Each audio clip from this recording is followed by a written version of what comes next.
The American Rivals of Sherlock Holmes. The Adventures of the Infallible Godall. By Frederick Irving Anderson. Part I.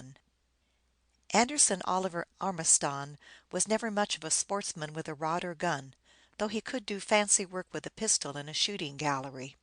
He had, however, one game from which he derived the utmost satisfaction. Whenever he went traveling, which was often, he invariably caught his trains by the tip of the tail, so to speak, and hung on till he could climb aboard. In other words, he believed in close connections. He had a theory that more valuable dollars and cents time and good animal heat are wasted warming seats in stations waiting for trains than by missing them.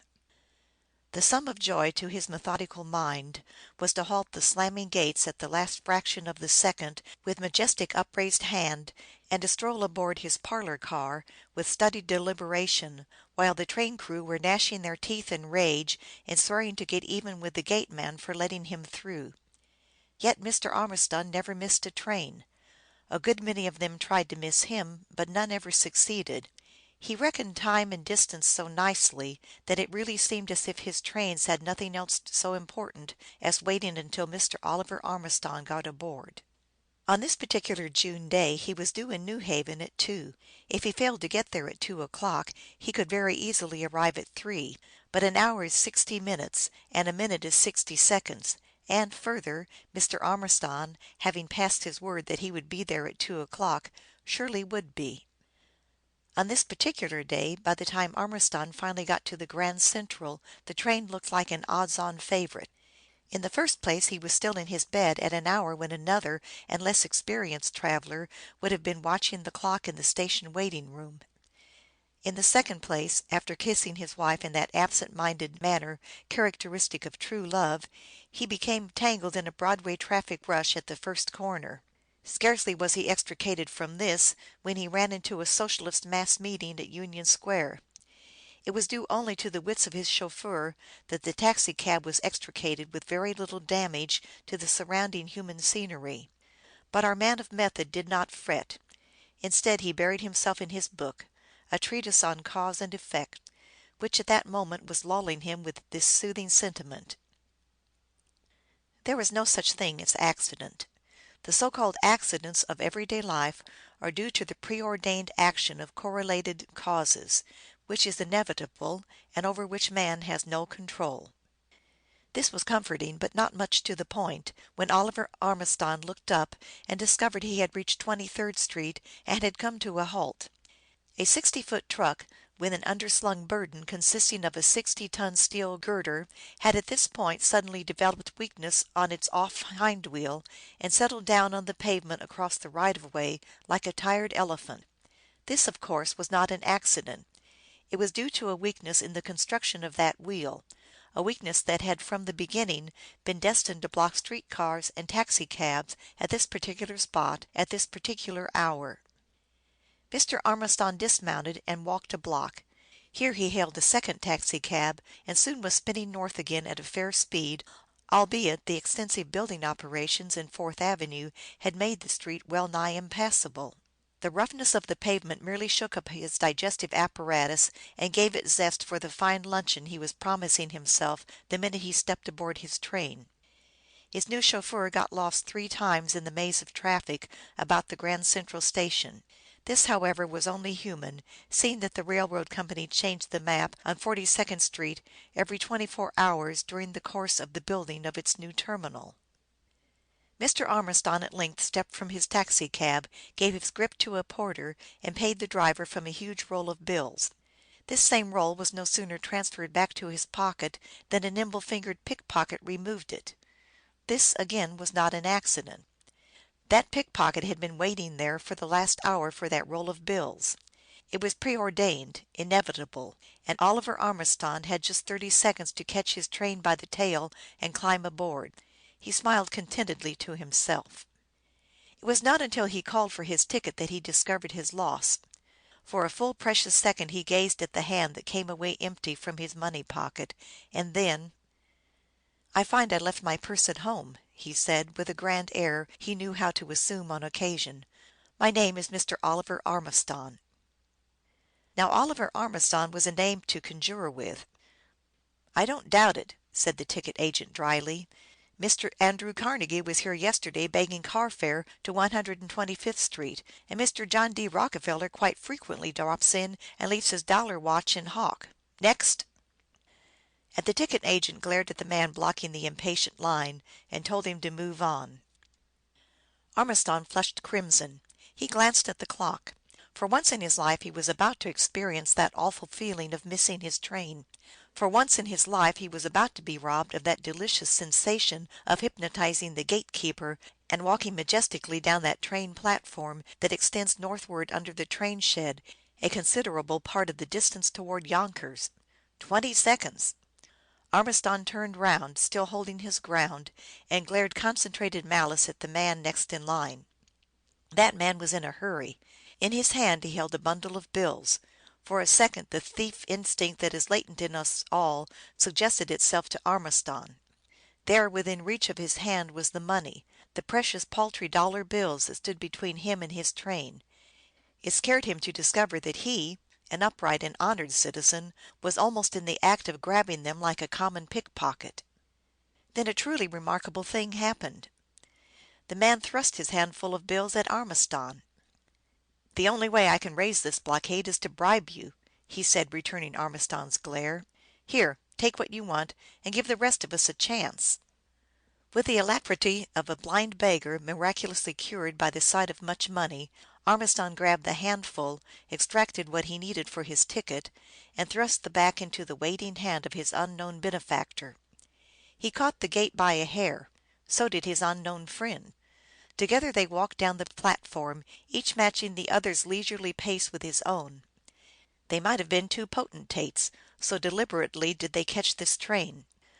Ormiston would have liked very much to thank this person, but the other presented so forbidding an exterior that it was hard to find a point of attack. By force of habit Ormiston boarded the parlor car, quite forgetting he did not have money for a seat. So did the other. The unknown thrust a bill at the porter. " Get me 2 chairs," he said. " One is for this gentleman." Once inside and settled, Ormiston renewed his efforts to thank this strange person. That person took a card from his pocket and handed it to Ormiston. " Don't run away with the foolish idea," he said, tartly, " that I have done you a service willingly. You were making me miss my train, and I took this means of bribing you to get you out of my way. That is all, sir. At your leisure you may send me your check for the trifle." " A most extraordinary person," said Ormiston to himself. " Let me give you my card," he said to the other. " As to the service rendered, you are welcome to your own ideas on that. For my part I am very grateful." The unknown took the proffered card and thrust it in his waistcoat pocket without glancing at it. He swung his chair round and opened a magazine, displaying a pair of broad, unneighborly shoulders. This was rather disconcerting to Ormiston, who was accustomed to have his card act as an open sesame. " Damn his impudence," he said to himself. " He takes me for a mendicant. I'll make copy of him." This was a popular author's way of getting even with those who offended his tender sensibilities. Two things worried Ormiston. One was his luncheon, or rather the absence of it, and the other was his neighbor. This neighbor, now that Ormiston had a chance to study him, was a young man well set up. He had a fine bronzed face that was not half so surly as his manner. He was now buried up to his ears in a magazine, oblivious of everything about him, even the dining car porter, who strode down the aisle and announced the first call to lunch in the dining car. " I wonder what the fellow is reading," said Ormiston to himself. He peeped over the man's shoulder and was interested at once, for the stranger was reading a copy of a magazine called by the vulgar The Whited Sepulchre. It was the pride of this magazine that no one on earth could read it without the aid of a dictionary. Yet this man seemed to be enthralled. And what was more to the point, and vastly pleasing to Ormiston, the man was at that moment engrossed in one of Ormiston's own effusions. It was one of his crime stories that had won him praise and lucre. It concerned the infallible Godal. These stories were pure reason incarnate in the person of a scientific thief. The plot was invariably so logical that it seemed more like the output of some machine than of a human mind. Of course the plots were impossible, because the fiction thief had to be an incredible genius to carry out the details, but nevertheless they were highly entertaining, fascinating, and dramatic at one and the same time. And this individual read the story through, without winking an eyelash, as though the mental effort cost him nothing, and then, to Ormiston's delight, turned back to the beginning and read it again. The author threw out his chest and shot his cuffs. It was not often that such unconscious tribute fell to his lot. He took the card of his unknown benefactor. It read, Mr. J. Borden Benson, The Towers, New York City. " Humph !" snorted Ormiston. " An aristocrat and a snob, too." At this moment the aristocrat turned in his chair and handed the magazine to his companion. All his bad humor was gone. " Are you familiar," he asked, " with this man Ormiston's work? I mean these scientific thief stories that are running now." Yes, oh, yes," sputtered Ormiston, hastily putting the other's card away. " In fact, you know, I take them every morning before breakfast." In a way this was the truth, for Ormiston always began his day's writing before breakfasting. Mr. Benson smiled, a very fine smile, at once boyish and sophisticated. " Rather a heavy diet early in the morning, I should say," he replied. " Have you read this last one, then ?"" Oh, yes," said the delighted author.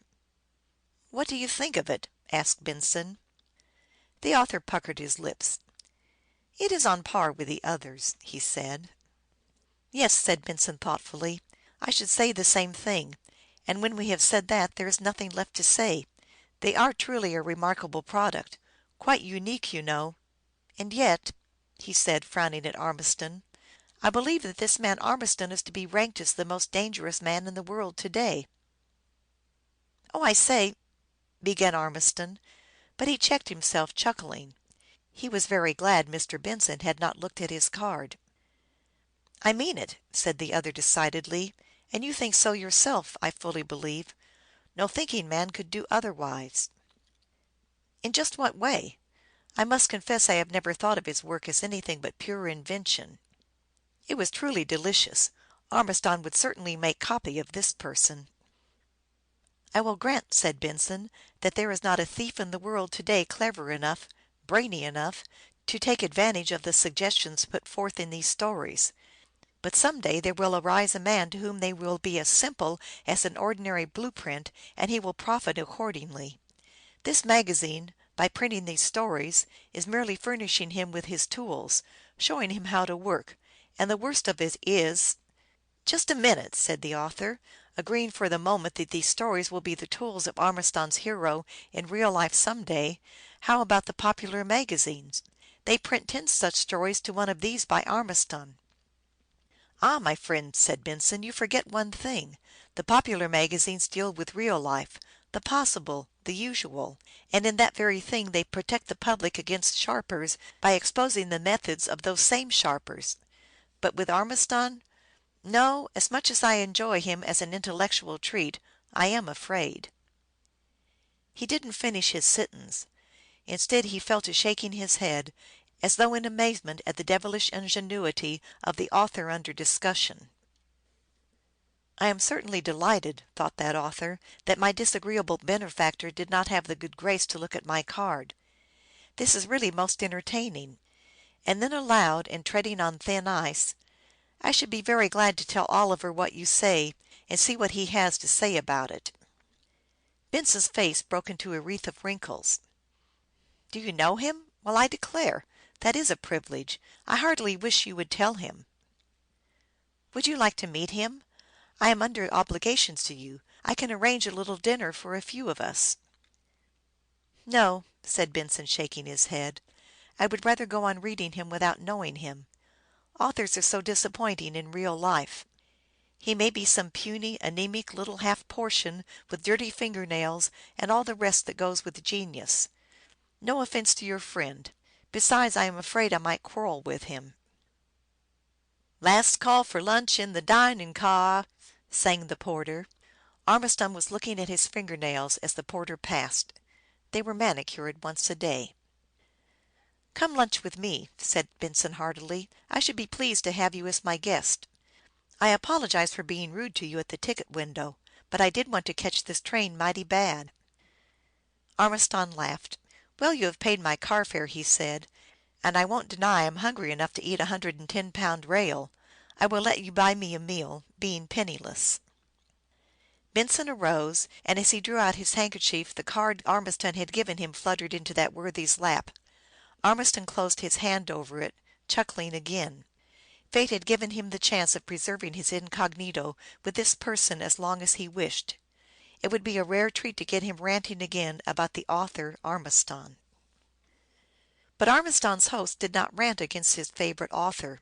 In fact, he was so enthusiastic over that man s genius that the same quality which he decried as a danger to society in his opinion only added luster to the work. Benson asked his guest innumerable questions as to the personal qualities of his ideal, and Armiston shamefully constructed a truly remarkable person. The other listened entranced. " No, I don't want to know him," he said. " In the first place I haven t the time, and in the second I d be sure to start a row. And then there is another thing. If he is half the man I take him to be from what you say, he wouldn t stand for people fawning on him and telling him what a wonder he is. That s about what I should be doing, I am afraid." " Oh," said Armiston, " he isn t so bad as that. He is a well, a sensible chap, with clean finger nails and all that, you know, and he gets a hair cut once every 3 weeks, the same as the rest of us." " I m glad to hear you say so, Mr. Benson fell to chuckling. " By gad," he said, " here we ve been talking with each other for an hour, and I haven t so much as taken a squint at your card to see who you are." He searched for the card Armiston had given him. " Call it Brown," said Armiston, lying gorgeously, and with a feeling of utmost righteousness. " Martin Brown, single, read and write, color white, laced shoes, and derby hat, as the police say." " All right, Mr. Brown. Glad to know you. We will have some cigars. You have no idea how much you interest me, Mr. Brown. How much does Armiston get for his stories ?"" Every word he writes brings him the price of a good cigar. I should say he makes 40,000 a year." " Humph ! That is better than Goodall, his star creation, could bag as a thief, I imagine, let alone the danger of getting snipped with a pistol ball on a venture." Armiston puffed up his chest and shot his cuffs again. " How does he get his plots ?" Armiston knitted his ponderous brows. " There s the rub," he said. " You can talk about so and so much a word until you are deaf, dumb, and blind. But after all it isn t the number of words or how they are strung together that makes a story. It is the ideas, and ideas are scarce. I have an idea that I have always wanted Armiston to get hold of, just to see what he would do with it. If you will pardon me, to my way of thinking the really important thing isn t the ideas, but how do you work out the details." " What s your idea ?" asked Armiston hastily. He was not averse to appropriating anything he encountered in real life and dressing it up to suit his taste. " I 11 pass it on to Armiston, if you say so." " Will you ? That s capital. To begin with," Mr. Benson said, as he twirled his brandy glass with long, lean, silky fingers, a hand Armiston thought he would not have liked to handle him in a rage, " to begin with, Goodall, this thief, is not an ordinary thief. He is a highbrow. He has made some big hauls. He must be a very rich man now, eh ?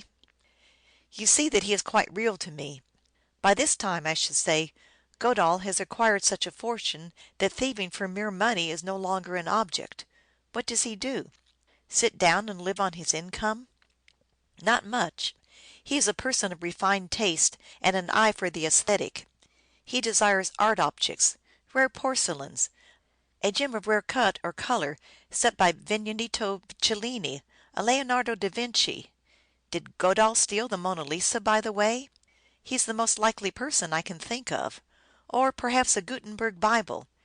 Treasures, things of exquisite beauty to look at, to enjoy in secret, not to show to other people. That is the natural development of this man Goodall, eh?" " Splendid !" exclaimed Armiston, his enthusiasm getting the better of him. " Have you heard of Mrs. Billy Wentworth ?" asked Benson. " Indeed, I know her well," said Armiston, his guard down. " Then you must surely have seen her white ruby." White ruby? I never heard of such a thing. A white ruby? Exactly. That's just the point. Neither have I. But if Godel heard of a white ruby, the chances are he would possess it, especially if it were the only one of its kind in the world. Gad, I do believe he would, from what I know of him. And especially, went on Benson, under the circumstances. You know the Wentworths have been round a good deal. They haven't been over scrupulous in getting things they wanted. Now, Mrs. Wentworth, but before I go on with this weird tale, I want you to understand me. It is pure fiction, an idea for Ormiston and his wonderful Godal. I am merely suggesting the Wentworths as fictitious characters. I understand, said Ormiston. Mrs. Wentworth might very well possess this white ruby. Let us say she stole it from some potentate's household in the Straits Settlement. She gained admittance by means of the official position of her husband. They can't accuse her of theft. All they can do is steal the gem back from her. It is a sacred stone, of course. They always are in fiction stories. And the usual tribe of jugglers, rug peddlers, and so on, all disguised, you understand, have followed her to America, seeking a chance, not on her life, not to commit violence of any kind, but to steal that stone. She can't wear it, went on Benson. All she can do is hide it away in some safe place. What is a safe place? Not a bank. Godal could crack a bank with his little finger. So might these East Indian fellows laboring under the call of religion. Not in a safe. That would be folly.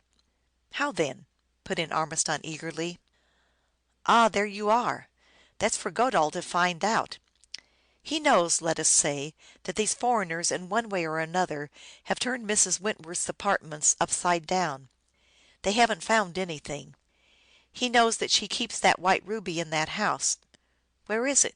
Ask Godal. Do you see the point? Has Godal ever cracked a nut like that? No. Here he must be the cleverest detective in the world and the cleverest thief at the same time. Before he can begin thieving, he must make his blueprints. When I read Ormiston, continued Benson, that is the kind of problem that springs up in my mind. I am always trying to think of some knot this wonderful thief would have to employ his best powers to unravel. I think of some weird situation like this. I say to myself, good, I will write that.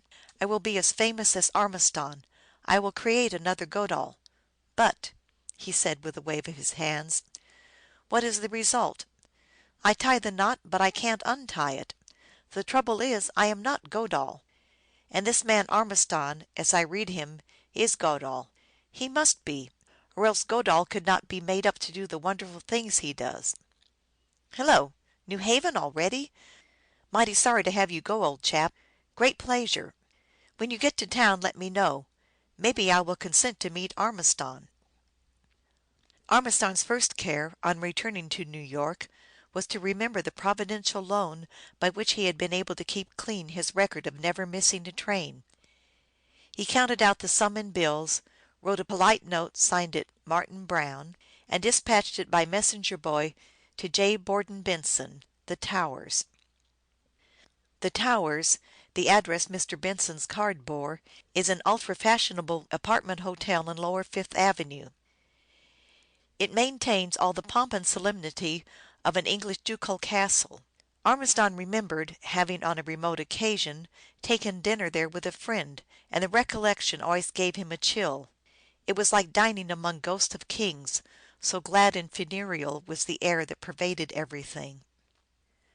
Ormiston, who could not forbear curiosity as to his queer benefactor, took occasion to look him up in the Blue Book and the club directory, and found that J. Borden Benson was quite some personage, several lines being devoted to him. This was extremely pleasing. Ormiston had been thinking that white ruby yarn. It appealed to his sense of the dramatic. He would work it up in his best style, and on publication have a fine laugh on Benson by sending him an autographed copy, and thus waking that gentleman up to the fact that it really had been the great Ormiston in person he had befriended and entertained. What a joke it would be on Benson, thought the author, not without an intermixture of personal vanity, for even a genius such as he was not blind to flattery properly applied, and Benson, unknowingly, had laid it on thick. And by gad, thought the author, I will use the Wentworths as the main characters, as the victims of Godal. They are just the people to fit into such a romance. Benson put money in my pockets, though he didn't suspect it. Lucky he didn't know what shifts we popular authors are put to for plots. Suiting the action to the words, Ormiston and his wife accepted the next invitation they received from the Wentworths. Mrs. Wentworth, let it be understood, was a lion hunter. She was forever trying to gather about her such celebrities as Ormiston the author, Brackens the painter, Johansen the explorer, and others. Ormiston had always withstood her wiles. He always had some excuse to keep him away from her gorgeous table, where she exhibited her lions to her simpering friends. There were many undesirables sitting at the table, idle rich youths, girls of the fast hunting set, and so on, and they all gravely shook the great author by the hand and told him what a wonderful man he was. As for Mrs. Wentworth, she was too highly elated at her success in roping him for sane speech, and she fluttered about him like a hysterical bridesmaid. But, Ormiston noted with relief, one of his pals was there, Johansen. Over cigars and cognac he managed to buttonhole the explorer. " Johansen," he said, " you have been everywhere." " You are mistaken there," said Johansen. " I've never before to night been north of 59th Street in New York." " Yes, but you have been in Java and Ceylon and the settlements. Tell me, have you ever heard of such a thing as a white ruby?" The explorer narrowed his eyes to a slit and looked queerly at his questioner. " That's a queer question," he said in a low voice, " to ask in this house." Ormiston felt his pulse quicken. " Why ?" he asked, assuming an air of surprised innocence. " If you don't know," said the explorer shortly, " I certainly will not enlighten you." " All right, as you please. But you haven't answered my question yet. Have you ever heard of a white ruby?" " I don't mind telling you that I have heard of such a thing. That is, that I have heard there is a ruby in existence that is called the white ruby. It isn't really white, you know. It has a purplish tinge. But the old heathen who rightly owns it likes to call it white, just as he likes to call his blue and gray elephants white." " Who owns it?"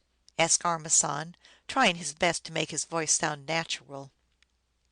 To find in this manner that there was some parallel for the mystical white ruby of which Benson had told him appealed strongly to his superdeveloped dramatic sense. He was now as keen on the scent as a hound. Johansen took to drumming on the tablecloth. He smiled to himself, and his eyes glowed. Then he turned and looked sharply at his questioner. " I suppose," he said, " that all things are grist to a man of your trade. If you are thinking of building a story round a white ruby, I can think of nothing more fascinating.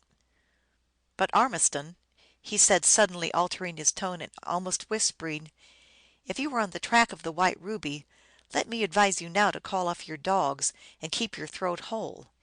I think I am a brave man. I have shot tigers at 10 paces, held my fire purposely to see how charmed a life I really did bear. I have been charged by mad rhinos and by wounded buffaloes. I walked across a clearing where the air was being punctured with bullets as thick as holes in a mosquito screen. But," he said, laying his hand on Ormiston's arm, " I have never had the nerve to hunt the white ruby." " Capital !" exclaimed the author. " Capital, yes, for a man who earns his bread and gets his excitement by sitting at a typewriter and dreaming about these things. But take my word for it, it isn't capital for a man who gets his excitement by doing this thing. Hands off, my friend." " It really does exist, then?"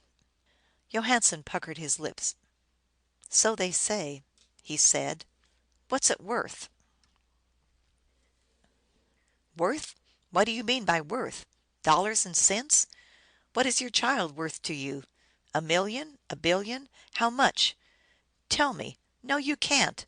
Well, that's just what this miserable stone is worth to the man who rightfully owns it. Now let's quit talking nonsense. There's Billy Wentworth shooing the men into the drawing room. I suppose we shall be entertained this evening by some of the $100 a minute song birds as usual." It's amazing what these people will spend for mere vulgar display when there are hundreds of families starving within a mile of this spot. Two famous singers sang that night. Ormiston did not have much opportunity to look over the house. He was fully determined to lay the scene of his story in this very house. At leave taking, the sugar sweet Mrs. Billy Wentworth drew Ormiston aside and said, " It's rather hard on you to ask you to sit through an evening with these people.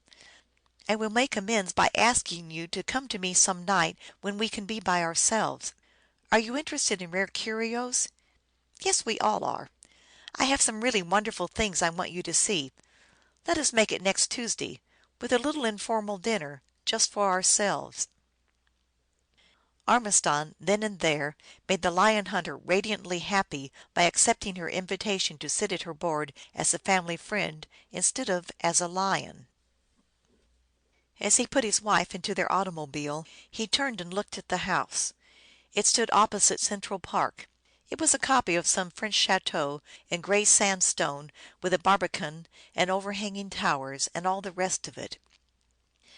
The windows of the street floor peeped out through deep embrasures, and were heavily guarded with iron lattice work. " Godal will have the very devil of a time breaking in there," he chuckled to himself. Late that night his wife awakened him to find out why he was tossing about so. " That white ruby has got on my nerves," he said cryptically, and she, thinking he was dreaming, persuaded him to try to sleep again. Great authors must really live in the flesh, at times at least, the lives of their great characters. Otherwise these great characters would not be so real as they are. Here was Ormiston, who had created a superman in the person of Godal the thief. For 10 years he had written nothing else. He had laid the life of Godal out in squares, thought for him, dreamed about him, set him to new tasks, gone through all sorts of queer adventures with him. And this same Godal had amply repaid him. He had raised the author from the ranks of struggling amateurs to a position among the most highly paid fiction writers in the United States. He had brought him ease and luxury. Ormiston did not need the money any more. The serial rights telling of the exploits of this Godal had paid him handsomely. The books of Godal's adventures had paid him even better, and had furnished him yearly with a never failing income, like government bonds, but at a much higher rate of interest. Even though the crimes this Godal had committed were all on paper and almost impossible, nevertheless, Godal was a living being to his creator. More, he was Ormiston, and Ormiston was Godal. It was not surprising, then, that when Tuesday came Ormiston awaited the hour with feverish impatience. Here, as his strange friend had so thoughtlessly and casually told him, was an opportunity for the great Godal to outdo even himself. Here was an opportunity for Godal to be the greatest detective in the world, in the first place, before he could carry out one of his sensational thefts. So it was Godal, not Ormiston, who helped his wife out of their automobile that evening and mounted the splendid steps of the Wentworth mansion. He cast his eye aloft, took in every inch of the facade. " No," he said, " Godal cannot break in from the street. I must have a look at the back of the house." He cast his eyes on the ironwork that guarded the deep windows giving on the street. It was not iron after all, but chilled steel sunk into armored concrete. The outposts of this house were as safely guarded as the vault of the United States Mint. " It's got to be from the inside," he said, making mental note of this fact. The butler was stone deaf. This was rather singular. Why should a family of the standing of the Wentworths employ a man as head of their city establishment who was stone deaf? Ormiston looked at the man with curiosity. He was still in middle age. Surely, then, he was not retained because of years of service. No, there was something more than charity behind this. He addressed a casual word to the man as he handed him his hat and cane. His back was turned, and the man did not reply. Ormiston turned and repeated the sentence in the same tone. The man watched his lips in the bright light of the hall. " A lip reader and a dandy," thought Ormiston, for the butler seemed to catch every word he said. " Fact number 2," said the creator of Godal the thief. He felt no compunction at thus noting the most intimate details of the Wentworth establishment. An accident had put him on the track of a rare good story, and it was all copy. Besides, he told himself, when he came to write the story he would disguise it in such a way that no one reading it would know it was about the Wentworths. If their establishment happened to possess the requisite setting for a great story, surely there was no reason why he should not take advantage of that fact. The great thief, he made no bones of the fact to himself that he had come here to help Godal, accepted the flattering greeting of his hostess with the grand air that so well fitted him.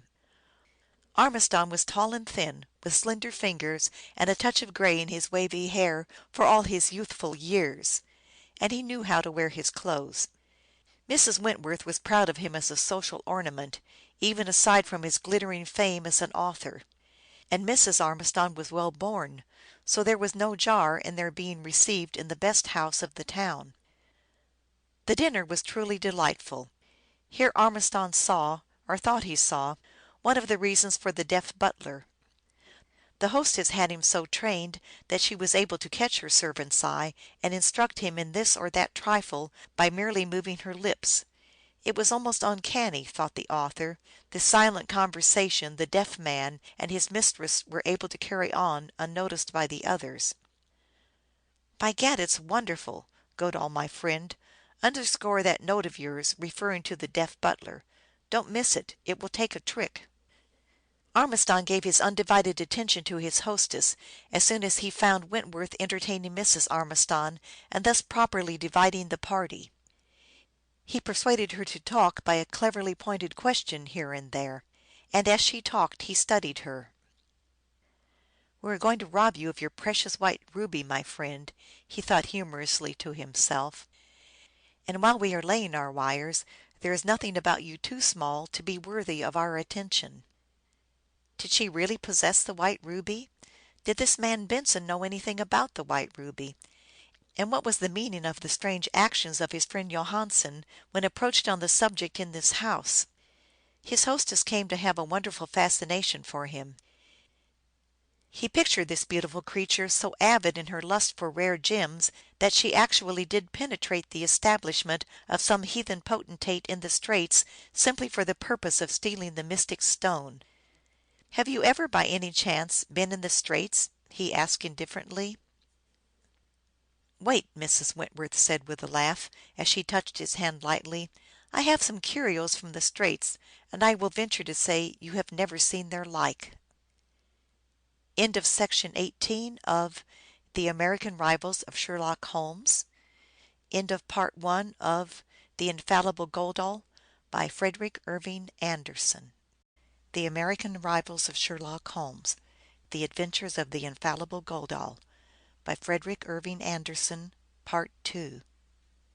Half an hour later they were all seated over coffee and cigarettes in Mrs. Wentworth's boudoir. It was indeed a strange place. There was scarcely a single corner of the world that had not contributed something to its furnishings. Carvings of teak and ivory, hangings of sweet-scented vegetable fibers, lamps of jade, queer little gods, all sitting like Buddha with their legs drawn up under them, carved out of jade or sardonyx, scarves of baroque pearls, Darjeeling turquoises. Armiston had never before seen such a collection, and each item had its story. He began to look on this frail little woman with different eyes. She had been, and seen, and done, and the tale of her life, what she actually lived, outshone even that of that glittering rascal Godal, who was standing beside him now and directing his ceaseless questions. " Have you any rubies? " he asked.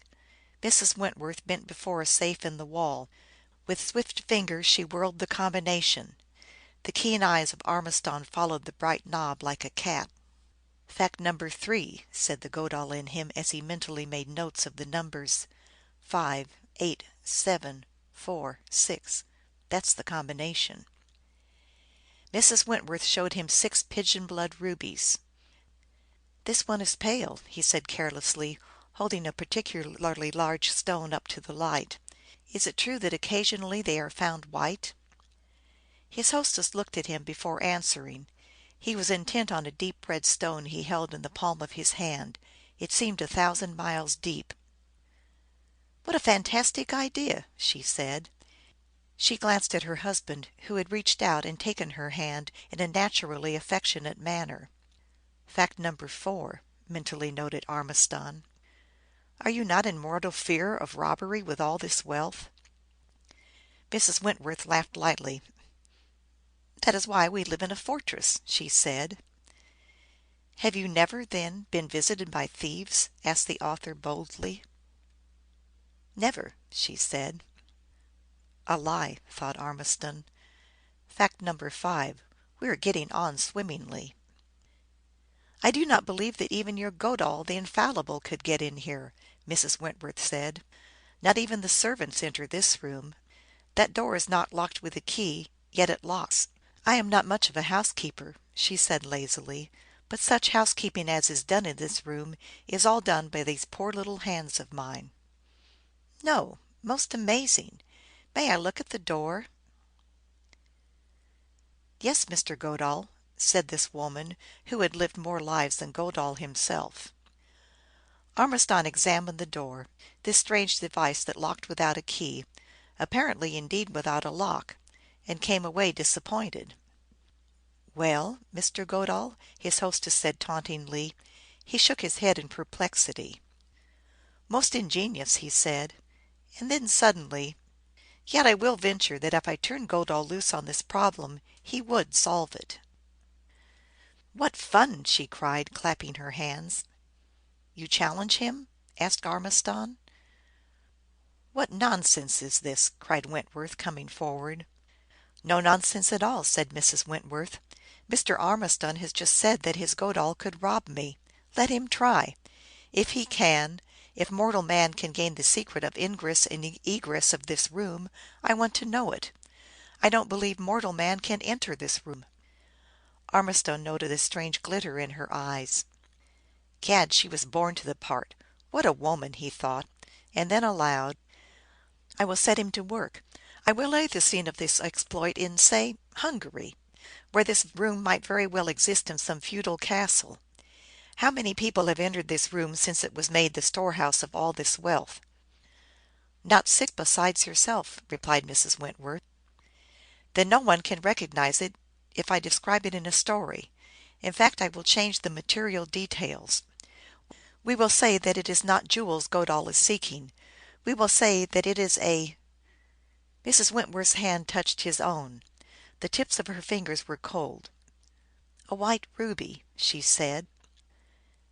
"Gad, what a thoroughbred!" he exclaimed to himself, or to Godall, and then said aloud, "Capital! I will send you a copy of the story autographed." The next day he called at the Towers, and sent up his card to Mr. Benson's apartments. Surely a man of Benson's standing could be trusted with such a secret. In fact, it was evidently not a secret to Benson, who, in all probability, was one of the 6 Mrs. Wentworth said had entered that room. Ormiston wanted to talk the matter over with Benson. He had given up his idea of having fun with him by sending him a marked copy of the magazine containing his tale. His story had taken complete possession of him, as always had been the case when he was at work dispatching Godall on his adventures. "If that ruby really exists," Ormiston said, "I don't know whether I shall write the story or steal the ruby for myself. Benson is right. Godall should not steal any more for mere money. He is after rare, unique things now. And I am Godall. I feel the same way myself." A valet appeared, attired in a gorgeous livery. Ormiston wondered why any self-respecting American would consent to don such raiment, even though it was the livery of the great Benson family. "Mr. Ormiston, sir," said the valet, looking at the author's card he held in his hand. "Mr. Benson sailed for Europe yesterday morning. He is spending the summer in Norway. I am to follow on the next steamer. Is there any message I can take to him, sir? I have heard him speak of you, sir." Ormiston took the card and wrote on it in pencil, "I called to apologize. I am Martin Brown. The chance was too good to miss. You will pardon me, won't you?" For the next 2 weeks Ormiston gave himself over to his dissipation, which was accompanying Godall on this adventure. It was a formidable task. The secret room he placed in a Hungarian castle, as he had promised. A beautiful countess was his heroine. She had seen the world, mostly in men's attire, and her escapades had furnished vivacious reading for 2 continents. No one could possibly connect her with Mrs. Billy Wentworth. So far it was easy. But how was Godel to get into this wonderful room where the countess had hidden this wonderful rare white ruby? The room was lined with chilled steel. Even the door, this he had noted when he was examining that particular portal, was lined with layers of steel. It could withstand any known tool. However, Armiston was Armiston, and Godal was Godal. He got into that room. He got the white ruby. The manuscript went to the printers, and the publishers said that Armiston had never done anything like it since he started Godal on his astonishing career. He banked the check for his tale, and as he did so he said, " Gad, I would 100 times rather possess that white ruby. Confound the thing! I feel as if I had not heard the last of it." Armiston and his wife went to Maine for the summer without leaving their address. Along in the early fall he received, by registered mail, forwarded by his trusted servant at the town house, a package containing the envelope he had addressed to J. Borden Benson, The Towers. Furthermore, it contained the dollar bills he had dispatched to that individual, together with his note which he had signed Martin Brown. And across the note, in the most insulting manner, was written in coarse, greasy blue pencil lines, " Damnable impertinence! I'll cane you the first time I see you." And no more.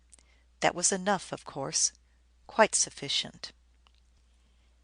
In the same mail came a note from Armiston's publishers, saying that his story, The White Ruby, was scheduled for publication in the October number, out September 25th. This cheered him up. He was anxious to see it in print. Late in September they started back to town. "Aha!" he said, as he sat reading his paper in the parlor car. He had caught this train by the veriest tip of its tail, and upset the running schedule in the act. "Ah, I see my genial friend, J. Borden Benson, is in town, contrary to custom at this time of year. Life must be a great bore to that snob." A few days after arriving in town he received a package of advance copies of the magazine containing his story, and he read the tale of the white ruby as if he had never seen it before. On the cover of one copy, which he was to dispatch to his grumpy benefactor, J. Borden Benson, he wrote, "Charmed to be caned. Call any time.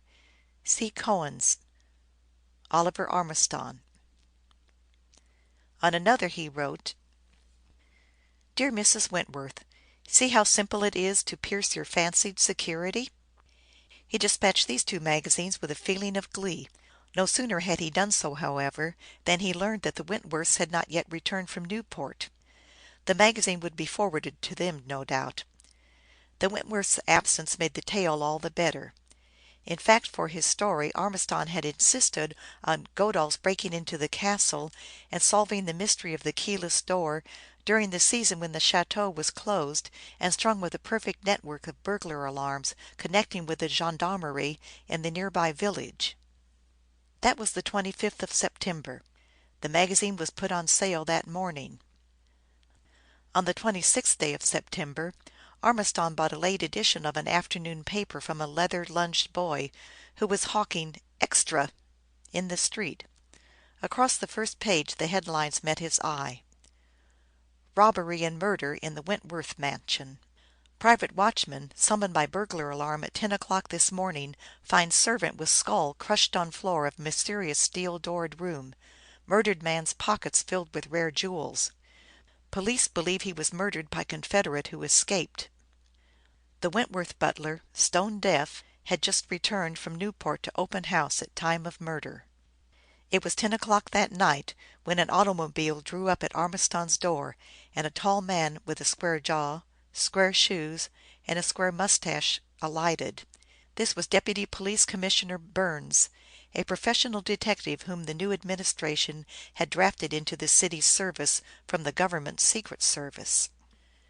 Burns was admitted, and as he advanced to the middle of the drawing room, Without so much as a nod to the ghost-like Ormiston who stood shivering before him, he drew a package of papers from his pocket.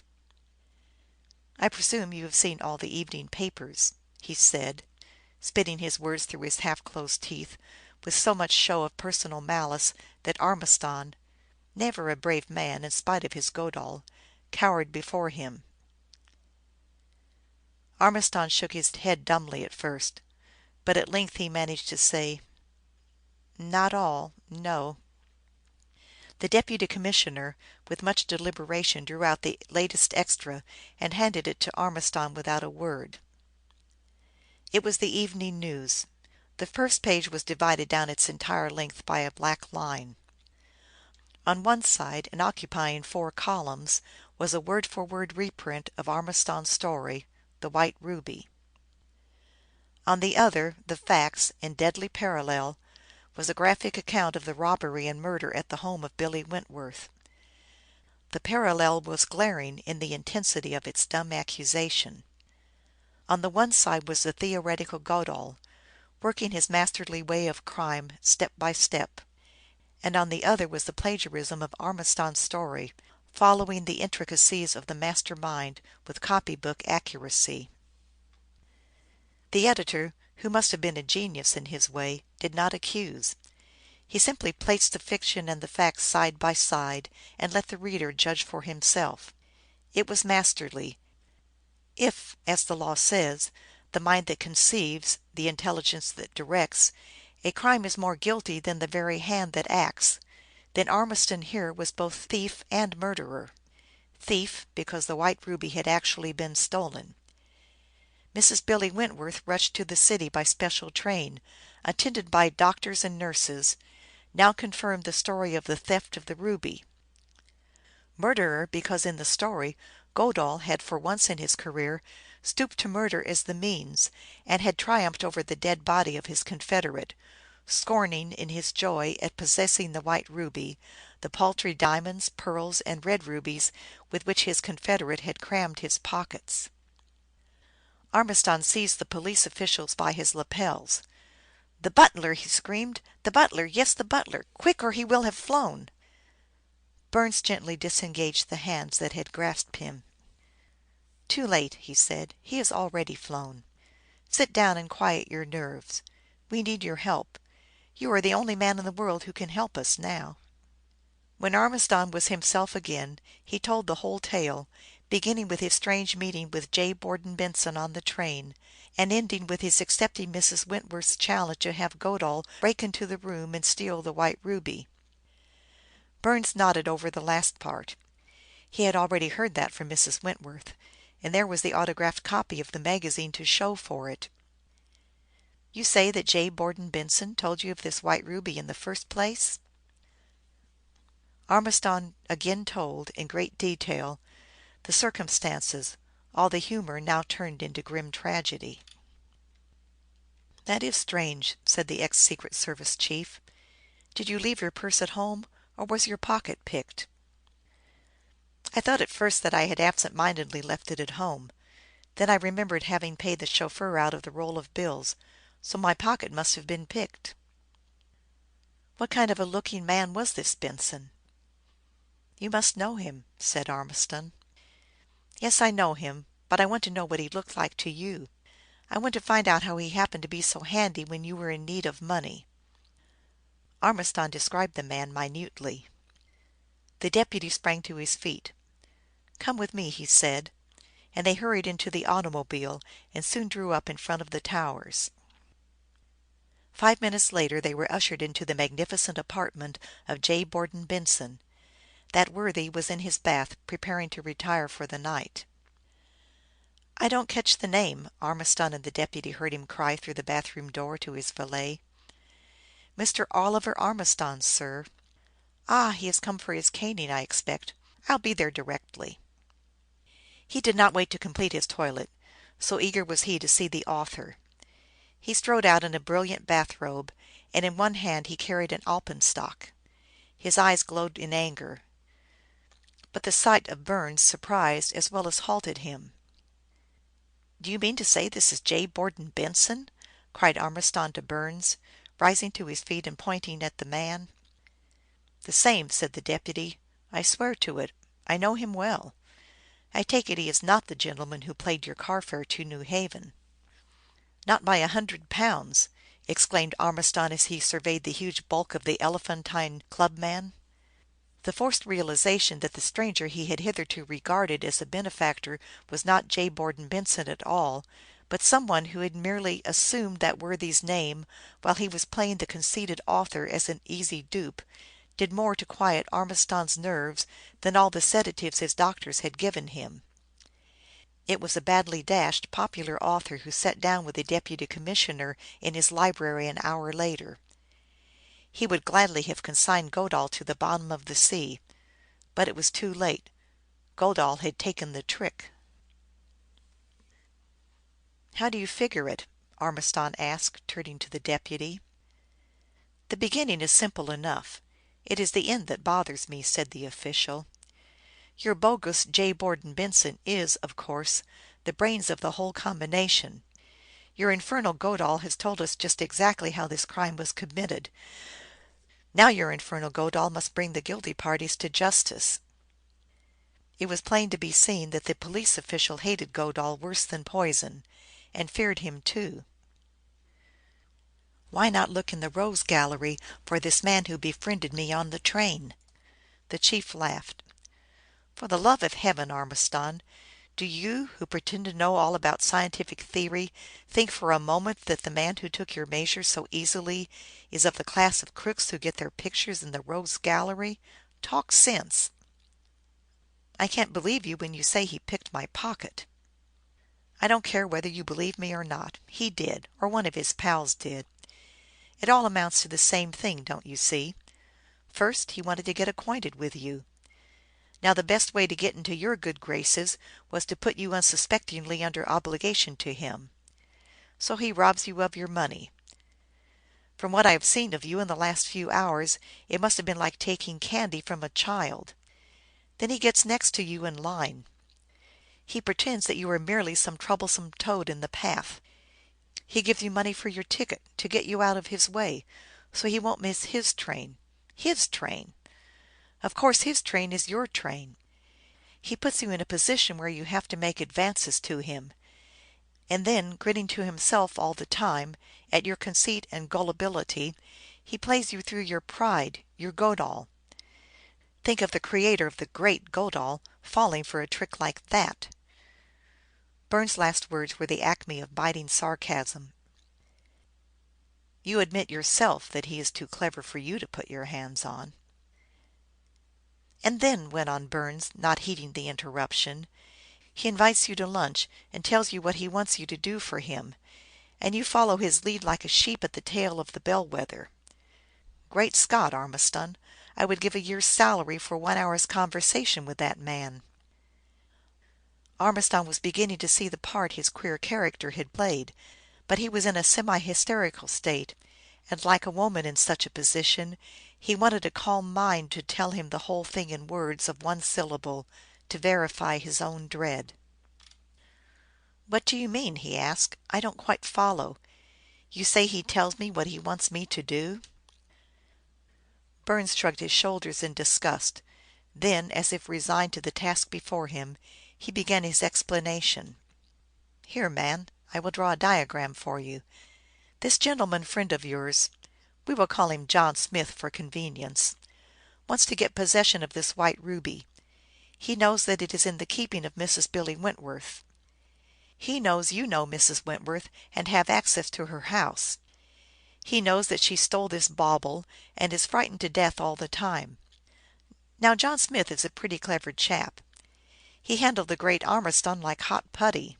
He had exhausted his resources. He is baffled and needs help. What does he do?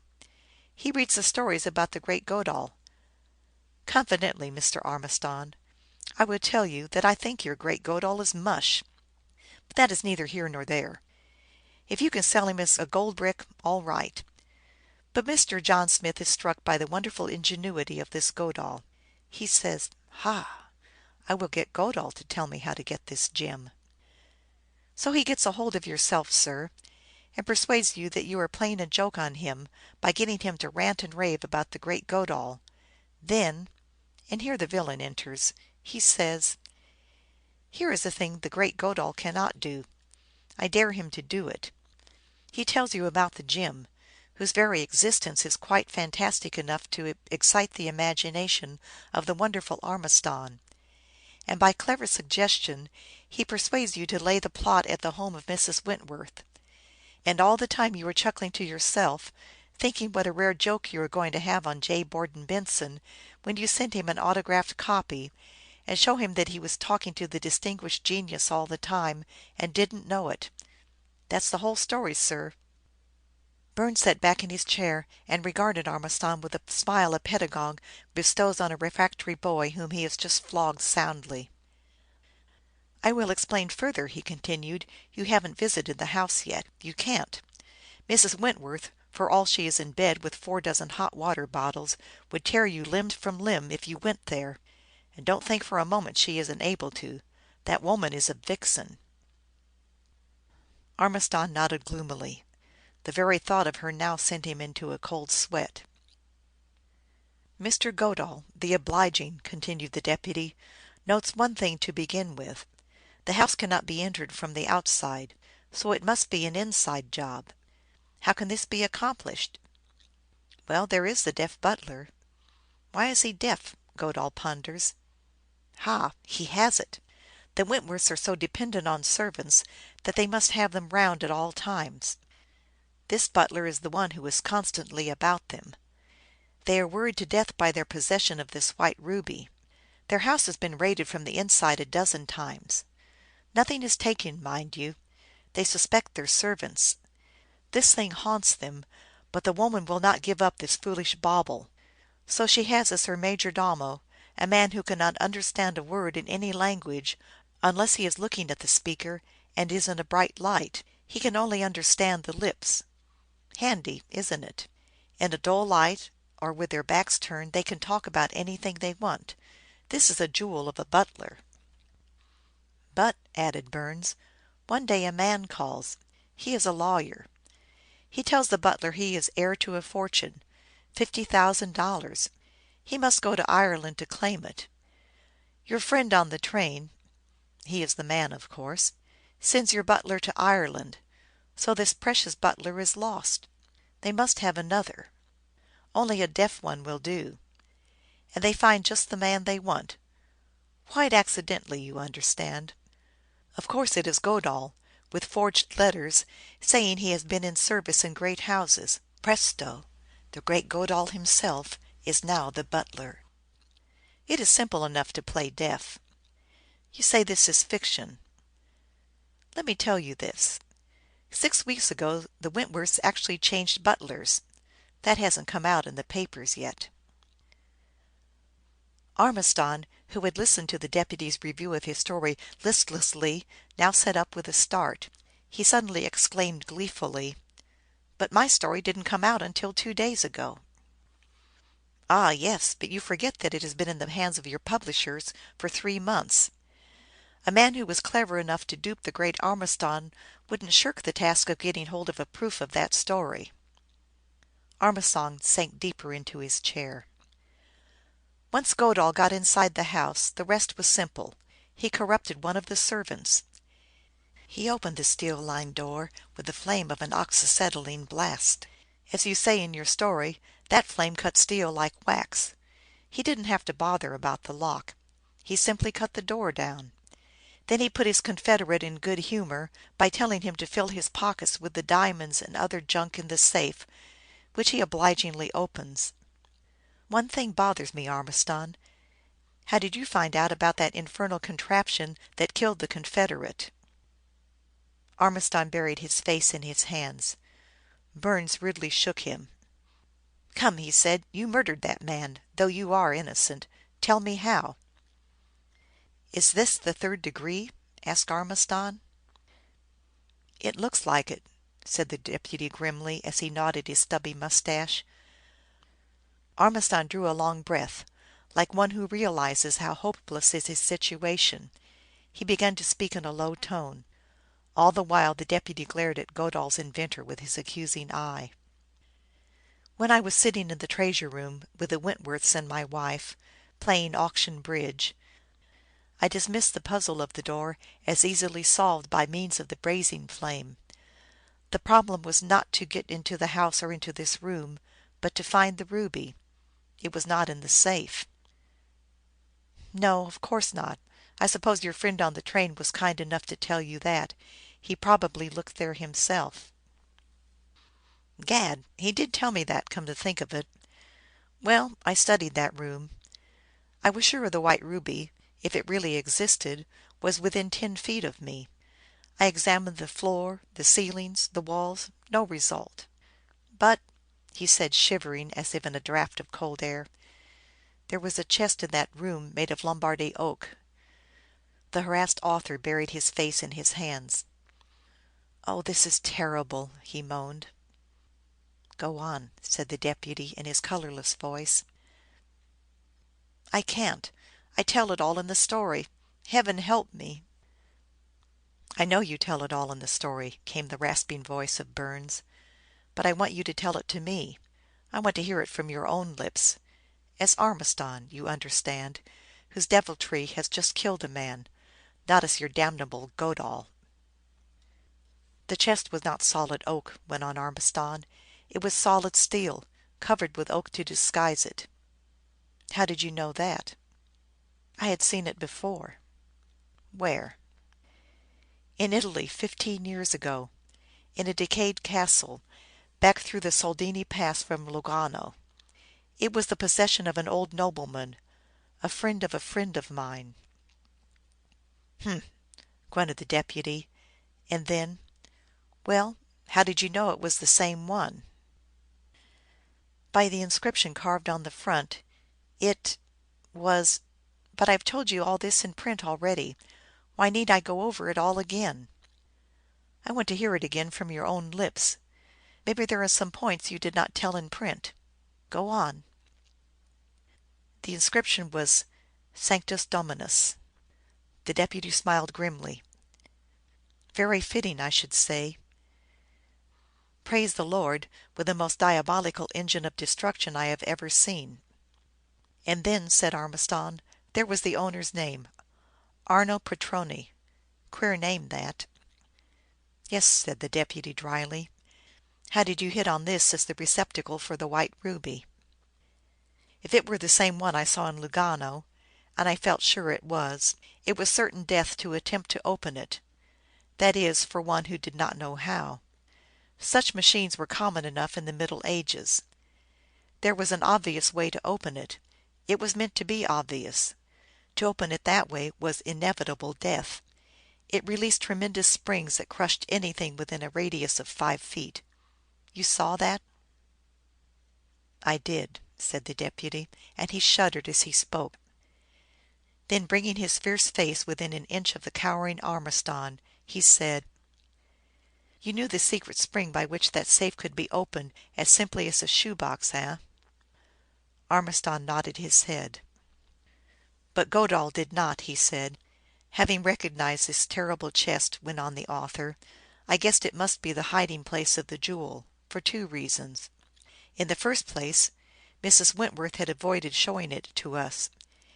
She passed it by as a mere bit of curious furniture.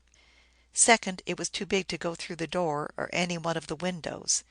They must have gone to the trouble of taking down the wall to get that thing in there.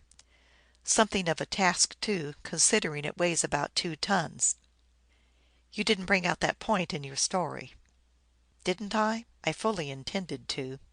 " Maybe," said the deputy, watching his man sharply, " it so impressed your friend who paid your car fare to New Haven that he clipped it out of the manuscript when he borrowed it." " There is no humor in this affair, sir, if you will pardon me," said Ormiston. " That is quite true. Go ahead." " The rest you know. Godal, in my story the thief in real life had to sacrifice a life to open that chest. So he corrupted a small kitchen servant, filling his pockets with these other jewels, and told him to touch the spring." " You murdered that man in cold blood," said the deputy, rising and pacing the floor. " The poor deluded devil, from the looks of what s left of him, never let out a whimper, never knew what hit him. Here, take some more of this brandy. Your nerves are in a bad way."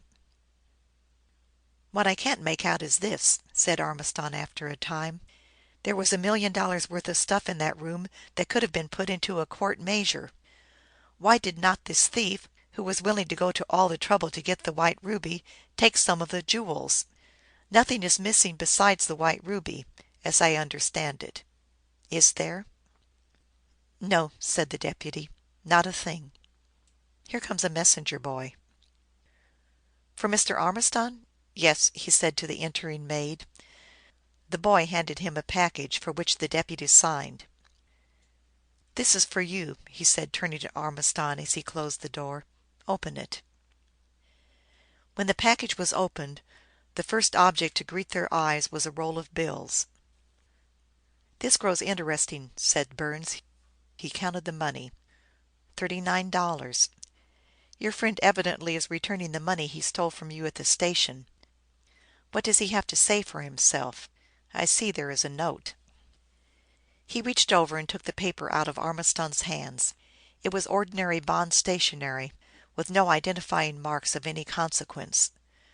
The note was written in bronze ink, in a careful copperplate hand, very small and precise. It read: Most Excellency Sir, herewith most honored dollars I am dispatching complete. Most Excellency Sir, herewith most honored dollars I am dispatching complete. Regretful extremely of sad blood being not to be prevented. Accept trifle from true friend. That was all.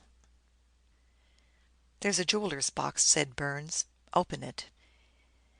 Inside the box was a lozenge-shaped diamond about the size of a little finger-nail.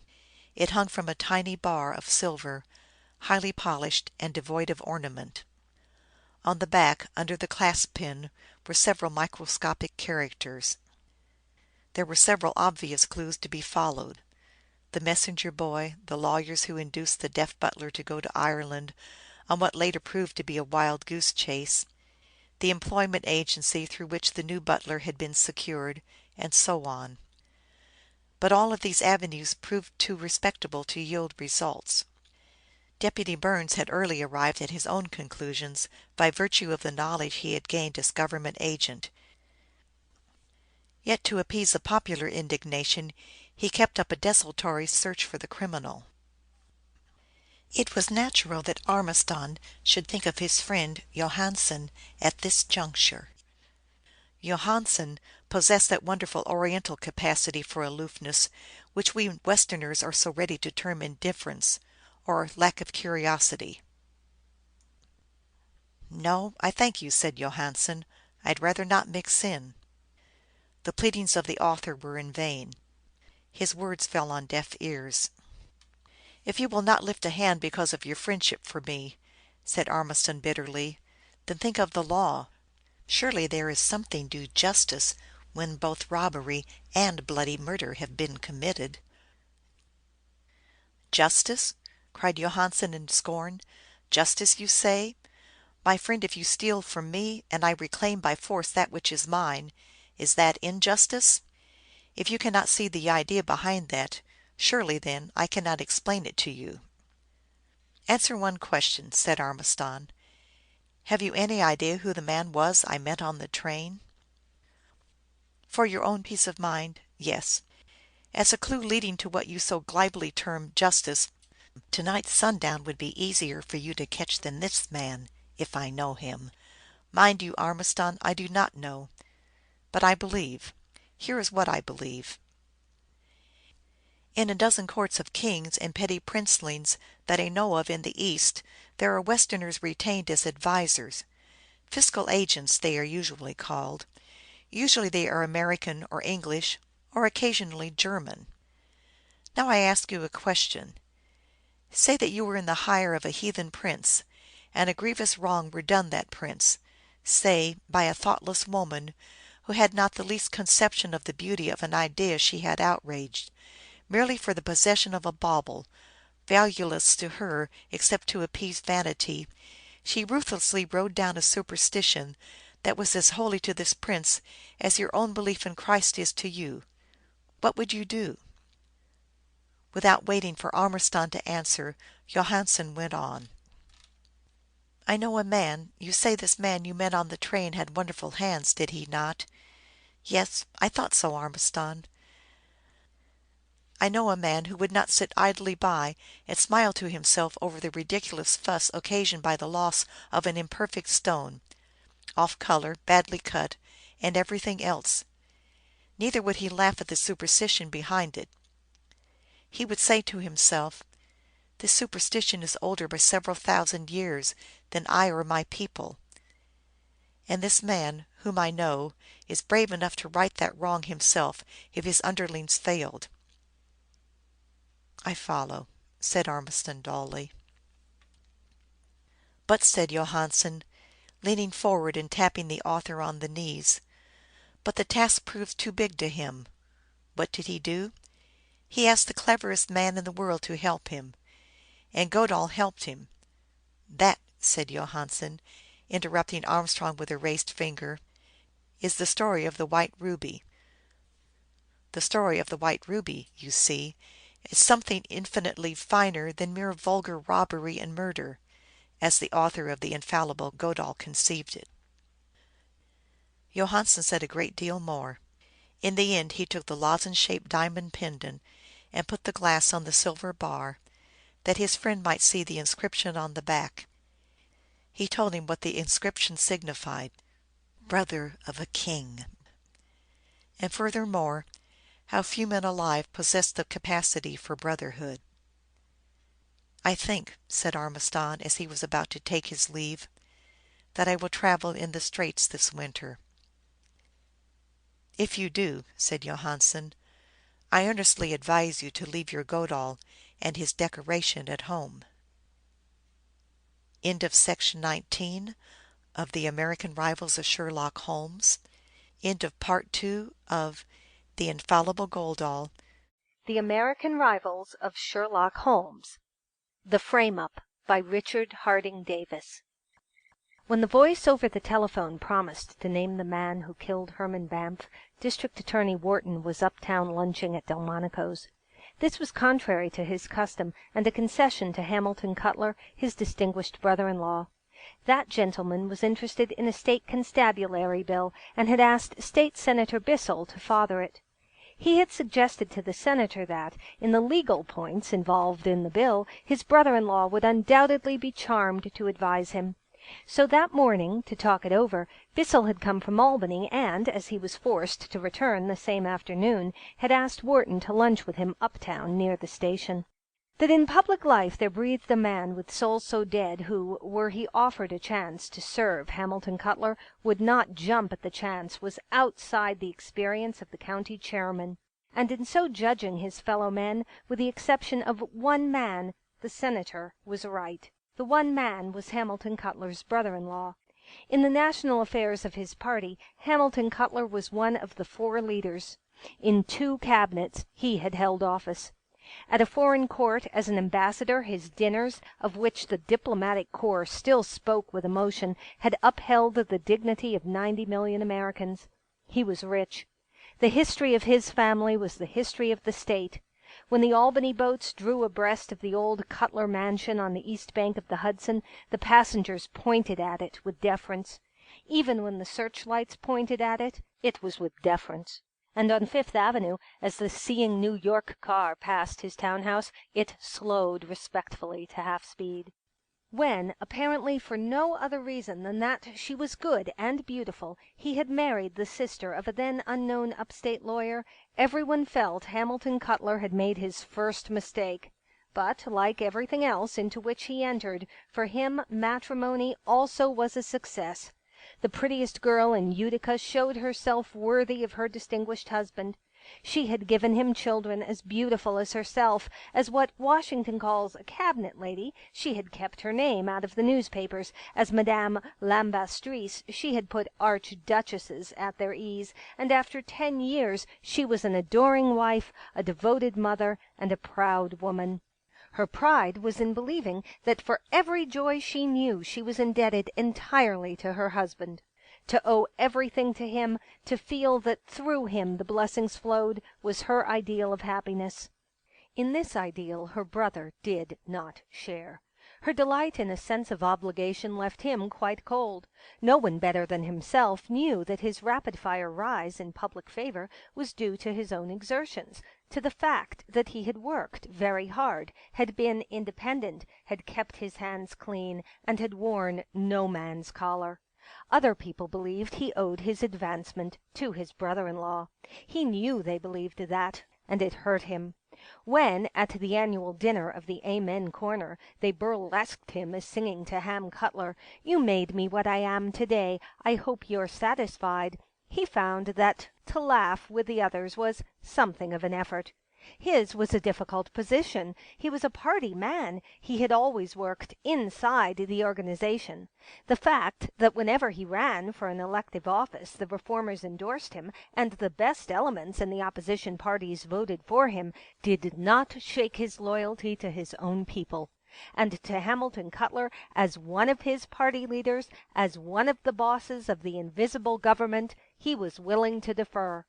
But while he could give allegiance to his party leaders, and from them was willing to receive the rewards of office, from a rich brother-in-law he was not at all willing to accept anything. Still less was he willing that of the credit he deserved for years of hard work for the party, of self-denial, and of efficient public service, the rich brother-in-law should rob him. His pride was to be known as a self-made man, as the servant only of the voters. And now that he had fought his way to one of the goals of his ambition, now that he was district attorney of New York City, to have it said that the office was the gift of his brother-in-law was bitter. But he believed the injustice would soon end. In a month he was coming up for re-election, and night and day was conducting a campaign that he hoped would result in a personal victory so complete as to banish the shadow of his brother-in-law. Were he re-elected by the majority on which he counted, he would have the party leaders on their knees. Hamilton Cutler would be forced to come to him. He would be in line for promotion. He knew the leaders did not want to promote him, that they considered him too inclined to kick over the traces, but were he now re-elected, at the next election, either for mayor or governor, he would be his party's obvious and legitimate candidate. The re-election was not to be an easy victory. Outside his own party, to prevent his succeeding himself as district attorney, Tammany Hall was using every weapon in her armory. The commissioner of police was a Tammany man, and in the public prints Wharton had repeatedly declared that Banff, his star witness against the police, had been killed by the police, and that they had prevented the discovery of his murderer. For this the wigwam wanted his scalp, and to get it had raked his public and private life, had used threats and bribes, and with women had tried to trap him into a scandal. But Big Tim Meehan, the lieutenant the Hall had detailed to destroy Wharton, had reported back that for their purpose his record was useless, that bribes and threats only flattered him, and that the traps set for him he had smilingly sidestepped. This was the situation a month before Election Day when, to oblige his brother-in-law, Wharton was uptown at Delmonico's lunching with Senator Bissell. Downtown at the office, Rumson, the assistant district attorney, was on his way to lunch when the telephone girl halted him. Her voice was lowered and betrayed almost human interest. From the corner of her mouth she whispered, "This man has a note for Mr. Wharton. Says if he don't get it quick it'll be too late. Says it will tell him who killed Hymie Banff." The young man and the girl looked at each other and smiled. Their experience had not tended to make them credulous.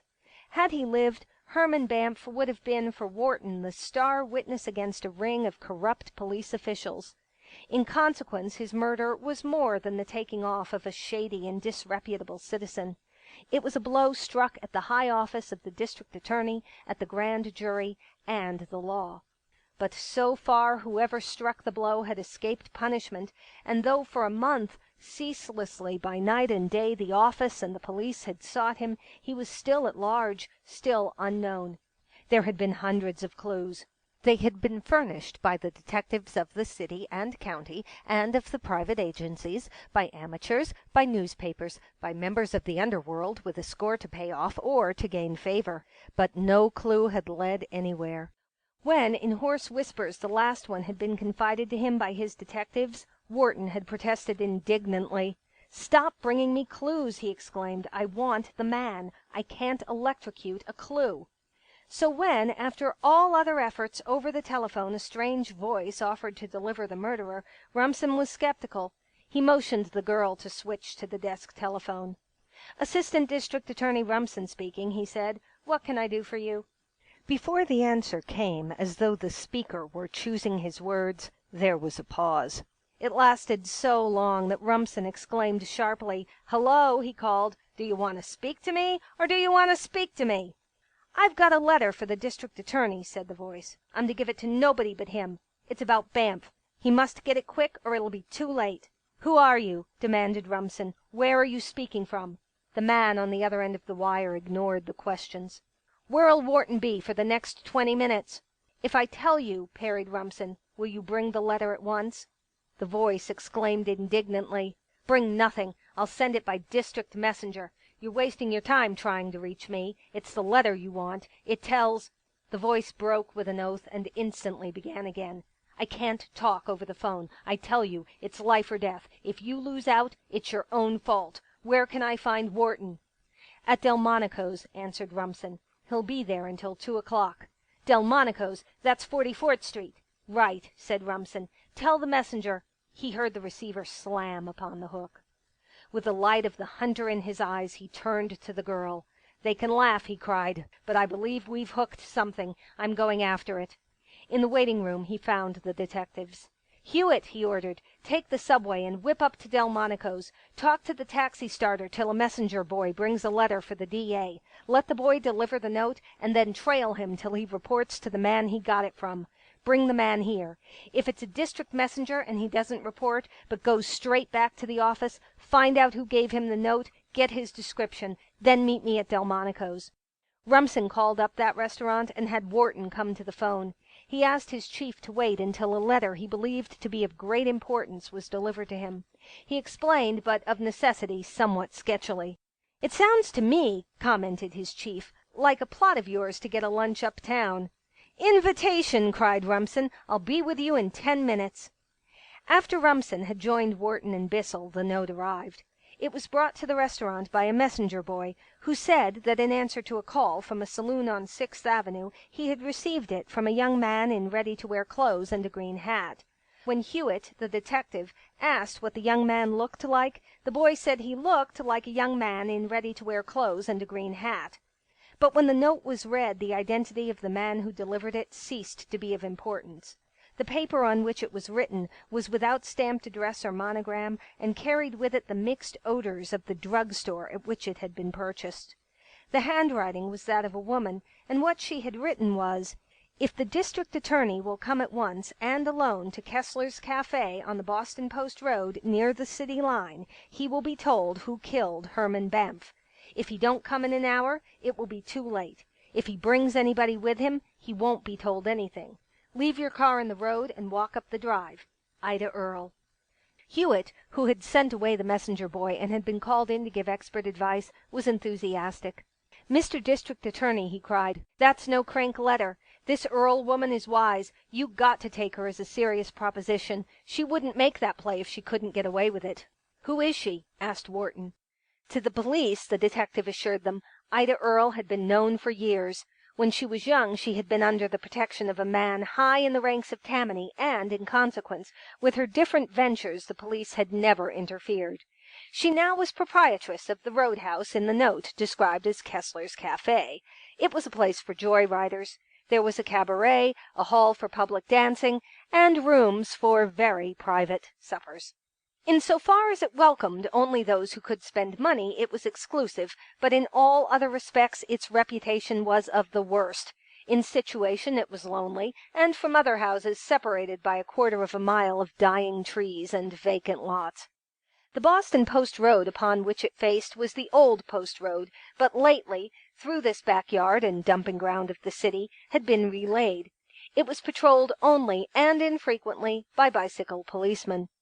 "But this," continued the detective eagerly, "is where we win out.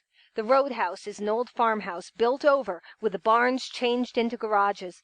They stand on the edge of a wood. It's about as big as a city block. If we come in through the woods from the rear, the garages will hide us. Nobody in the house can see us, but we won't be 100 yards away. You've only to blow a police whistle and we'll be with you." "You mean I ought to go?" said Wharton. Rumson exclaimed incredulously, "You gotta go." "It looks to me," objected Bissell, "like a plot to get you there alone and rap you on the head." "Not with that note inviting him there," protested Hewitt, "and signed by Earl herself." "You don't know she signed it," objected the senator. "I know her," returned the detective. "I know she's no fool. It's her place, and she wouldn't let them pull off any rough stuff there. Not against the D.A. anyway." The D.A. was rereading the note. "Might this be it?" he asked. "Suppose it's a trick to mix me up in a scandal? You say the place is disreputable. Suppose they're planning to compromise me just before election. They've tried it already several times." "You've still got the note," persisted Hewitt. "It proves why you went there. And the senator, too. He can testify. And we won't be 100 yards away. And," he added grudgingly, "you have Nolan." Nolan was the spoiled child of the office. He was the district attorney's pet. Although still young, he had scored as a detective and as a driver of racing cars. As Wharton's chauffeur, he now doubled the parts. "What Nolan testified wouldn't be any help," said Wharton. "They would say it was just a story he invented to save me." "Then square yourself this way," urged Rumson. "Send a note now by hand to Ham Cutler and one to your sister. Tell them you're going to Ida Earle's and why. Tell them you're afraid it's a frame-up, and for them to keep your notes as evidence, and enclose the one from her." Wharton nodded in approval, and while he wrote, Rumson and the detective planned how, without those inside the roadhouse being aware of their presence, they might be near it. Kessler's Café lay in the 79th Police Precinct. In taxicabs they arranged to start at once and proceed down White Plains Avenue, which parallels the Boston Road, until they were on a line with Kessler's, but from it hidden by the woods and the garages. A walk of a quarter of a mile across lots and under cover of the trees would bring them to within 100 yards of the house. Wharton was to give them a start of half an hour. That he might know they were on watch, they agreed, after they dismissed the taxicabs, to send one of them into the Boston Post Road past the roadhouse. When it was directly in front of the cafe, the chauffeur would throw away into the road an empty cigarette case. From the cigar stand they selected a cigarette box of a startling yellow. At half a mile it was conspicuous. "When you see this in the road," explained Rumson, "you'll know we're on the job. And after you're inside, if you need us, you've only to go to a rear window and wave." "If they mean to do him up," growled Bissell, "he won't get to a rear window." "He can always tell them we're outside," said Rumson, "and they are extremely likely to believe him. Do you want a gun?" "No," said the D.A. "Better have mine," urged Hewitt. "I have my own," explained the D.A. Rumson and Hewitt set off in taxicabs, and a half hour later Wharton followed. As he sank back against the cushions of the big touring car, he felt a pleasing thrill of excitement, and as he passed the traffic police and they saluted mechanically, he smiled. Had they guessed his errand, their interest in his progress would have been less perfunctory. In half an hour he might know that the police killed Banff. In half an hour he himself might walk into a trap they had in turn staged for him. As the car ran swiftly through the clean October air, and the wind and sun alternately chilled and warmed his blood, Wharton considered these possibilities. He could not believe the woman Earle would lend herself to any plot to do him bodily harm. She was a responsible person. In her own world, she was as important a figure as was the district attorney in his. Her allies were the men higher up in Tammany and the police of the upper ranks of the uniformed force. And of the higher office of the district attorney she possessed an intimate and respectful knowledge. It was not to be considered that against the prosecuting attorney such a woman would wage war. So the thought that upon his person any assault was meditated, Wharton dismissed as unintelligent. That it was upon his reputation the attack was planned seemed much more probable. But that contingency he had foreseen, and so, he believed, forestalled. There then remained only the possibility that the offer in the letter was genuine. It seemed quite too good to be true. For, as he asked himself, on the very eve of an election, why should Tammany, or a friend of Tammany, place in his possession the information that, to the Tammany candidate, would bring inevitable defeat? He felt that the way they were playing into his hands was too open, too generous.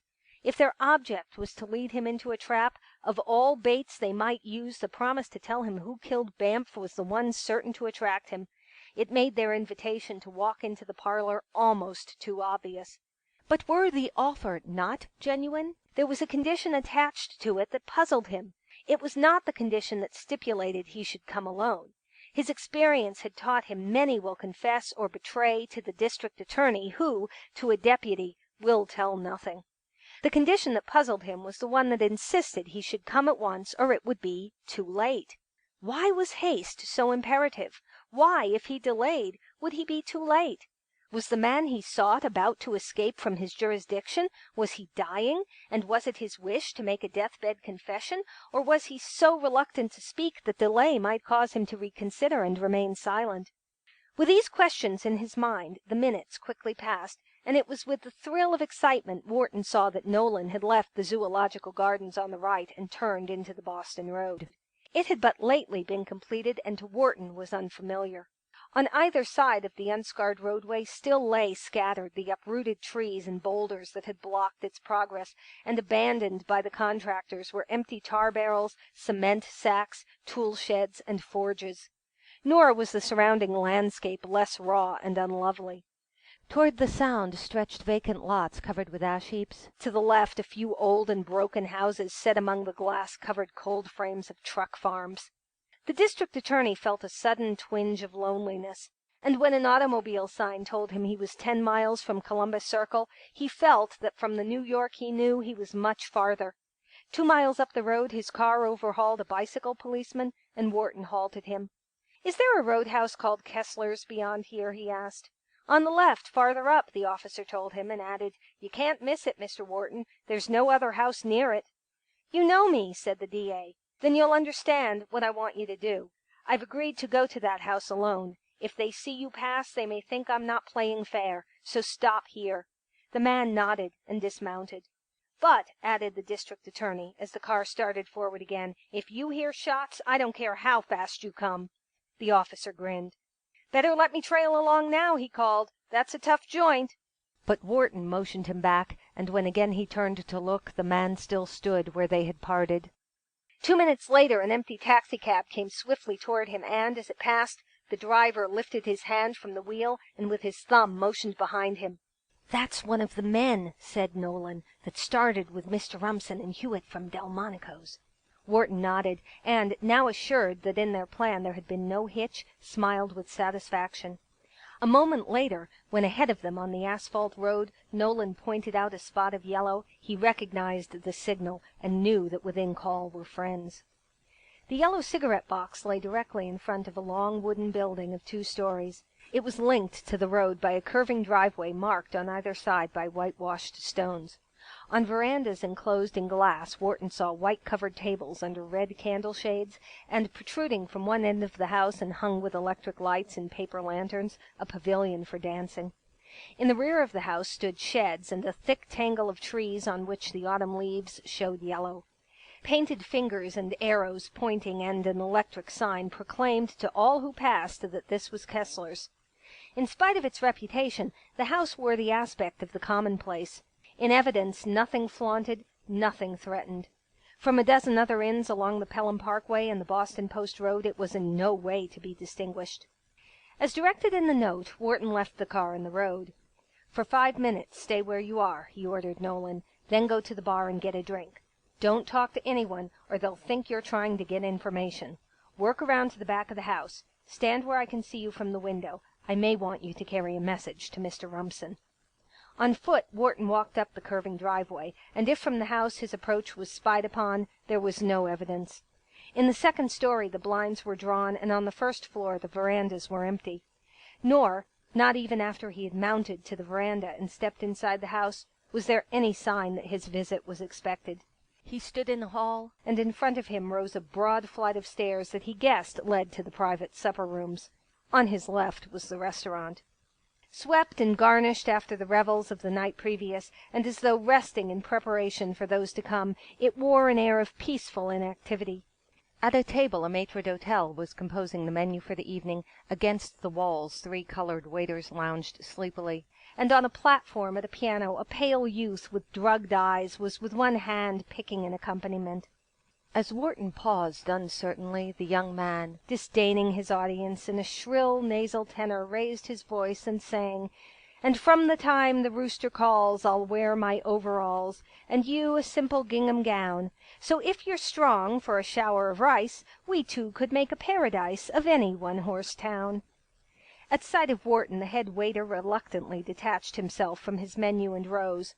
But before he could greet the visitor, Wharton heard his name spoken and, looking up, saw a woman descending the stairs. It was apparent that when young she had been beautiful, and, in spite of an expression in her eyes of hardness and distrust, which seemed habitual, she was still handsome. She was without a hat and wearing a house dress of decorous shades and in the extreme of fashion. Her black hair, built up in artificial waves, was heavy with brilliantine. Her hands, covered deep with rings, and of an unnatural white, showed the most fastidious care.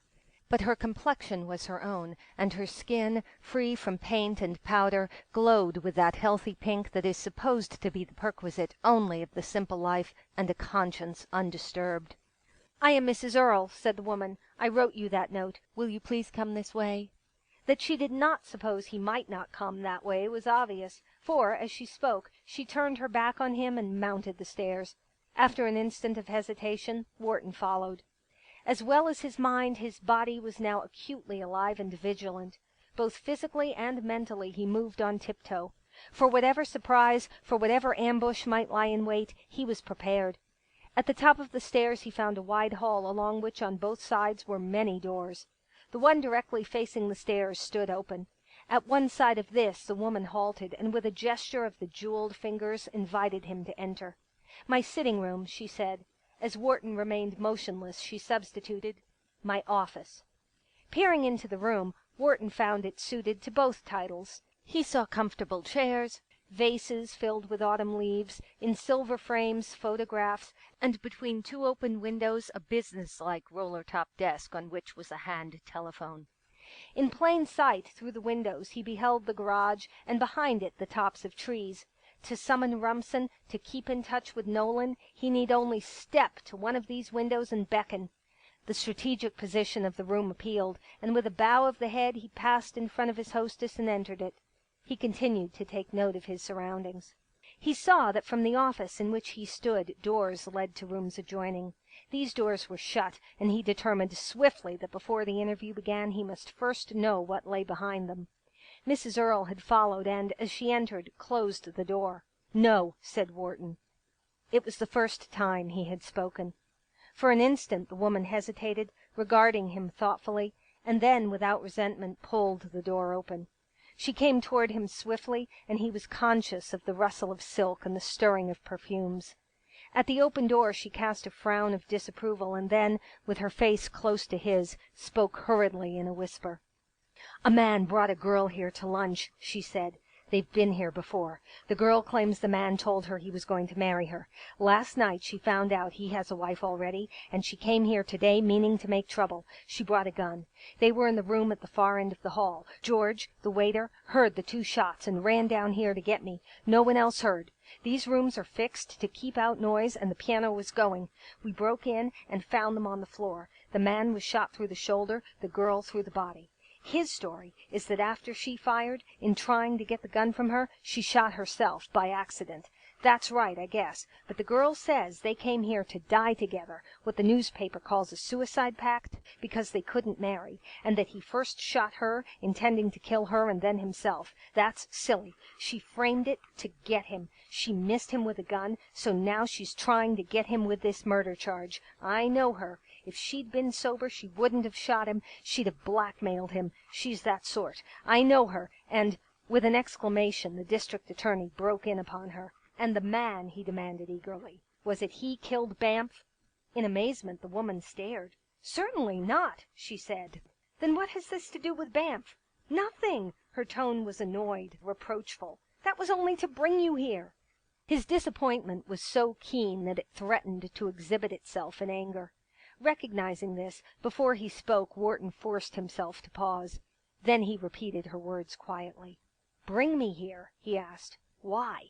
The woman exclaimed impatiently. "So you could beat the police to it," she whispered. "So you could hush it up." The surprised laugh of the man was quite real. It bore no resentment or pose. He was genuinely amused. Then the dignity of his office, tricked and insulted, demanded to be heard. He stared at her coldly. His indignation was apparent. "You have done extremely ill," he told her. "You know perfectly well you had no right to bring me up here, to drag me into a row in your roadhouse. Hush it up," he exclaimed hotly. This time his laugh was contemptuous and threatening. "I'll show you how I'll hush it up." He moved quickly to the open window. "Stop!" commanded the woman. "You can't do that." She ran to the door. Again he was conscious of the rustle of silk, of the stirring of perfumes. He heard the key turn in the lock. It had come. It was a frame-up. There would be a scandal, and to save himself from it, they would force him to hush up this other one. But as to the outcome, in no way was he concerned. Through the window, standing directly below it, he had seen Nolan.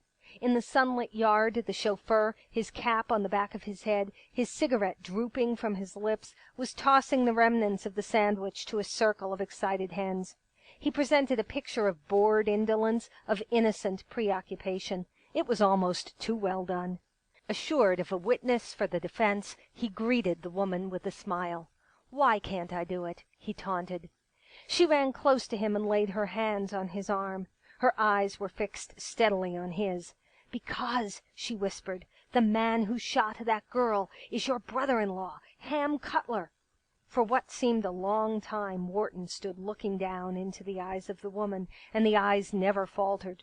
Later he recalled that in the sudden silence many noises disturbed the lazy hush of the Indian summer afternoon: the rush of a motor car on the Boston road, the tinkle of the piano, and the voice of the youth with the drugged eyes singing, "And you'll wear a simple gingham gown." From the yard below, the cluck-cluck of the chickens and the cooing of pigeons.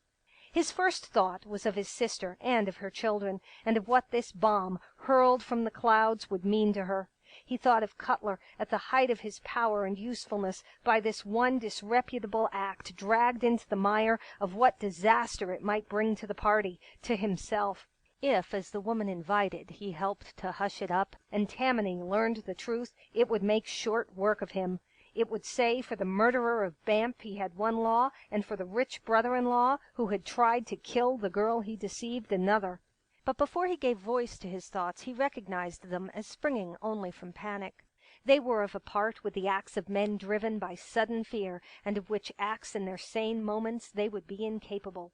The shock of the woman's words had unsettled his traditions. Not only was he condemning a man unheard, but a man who, though he might dislike him, he had for years, for his private virtues, trusted and admired. The panic passed, and with a confident smile he shook his head.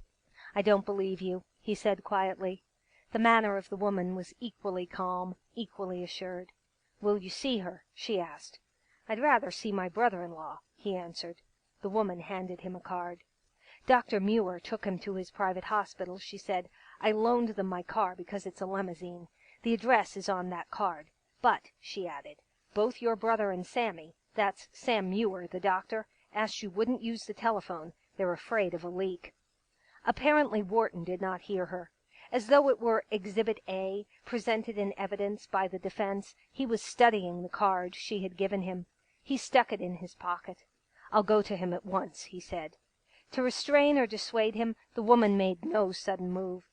In level tones she said, "Your brother-in-law asked especially that you wouldn't do that until you'd fixed it with the girl. Your face is too well known. He's afraid someone might find out where he is, and for a day or two no one must know that." "This doctor knows it," retorted Wharton. The suggestion seemed to strike Mrs. Earle as humorous. For the first time she laughed. "Oh, Sammy!" she exclaimed. "He's a lobbygow of mine. He's worked for me for years. I could send him up the river if I liked. He knows it." Her tone was convincing. "They both asked," she continued evenly, "you should keep off until the girl is out of the country and fixed." Wharton frowned thoughtfully. and observing this, the eyes of the woman showed that so far toward the unfortunate incident the attitude of the district attorney was to her most gratifying. Wharton ceased frowning. "How fixed?" he asked. Mrs. Earle shrugged her shoulders. "Cutler's idea is money," she said, "but believe me, he's wrong. This girl is a vampire. She'll only come back to you for more. She'll keep on threatening to tell the wife, to tell the papers. The way to fix her is to throw a scare into her, and there's only one man can do that. There's only one man that can hush this thing up. That's you." "When can I see her?" asked Wharton. "Now," said the woman. "I'll bring her." Wharton could not suppress an involuntary start. "Here?" he exclaimed. For the shade of a second Mrs. Earle exhibited the slightest evidence of embarrassment. "My room's in a mess," she explained, "and she's not hurt so much as Sammy said. He told her she was in bad just to keep her quiet until you got here."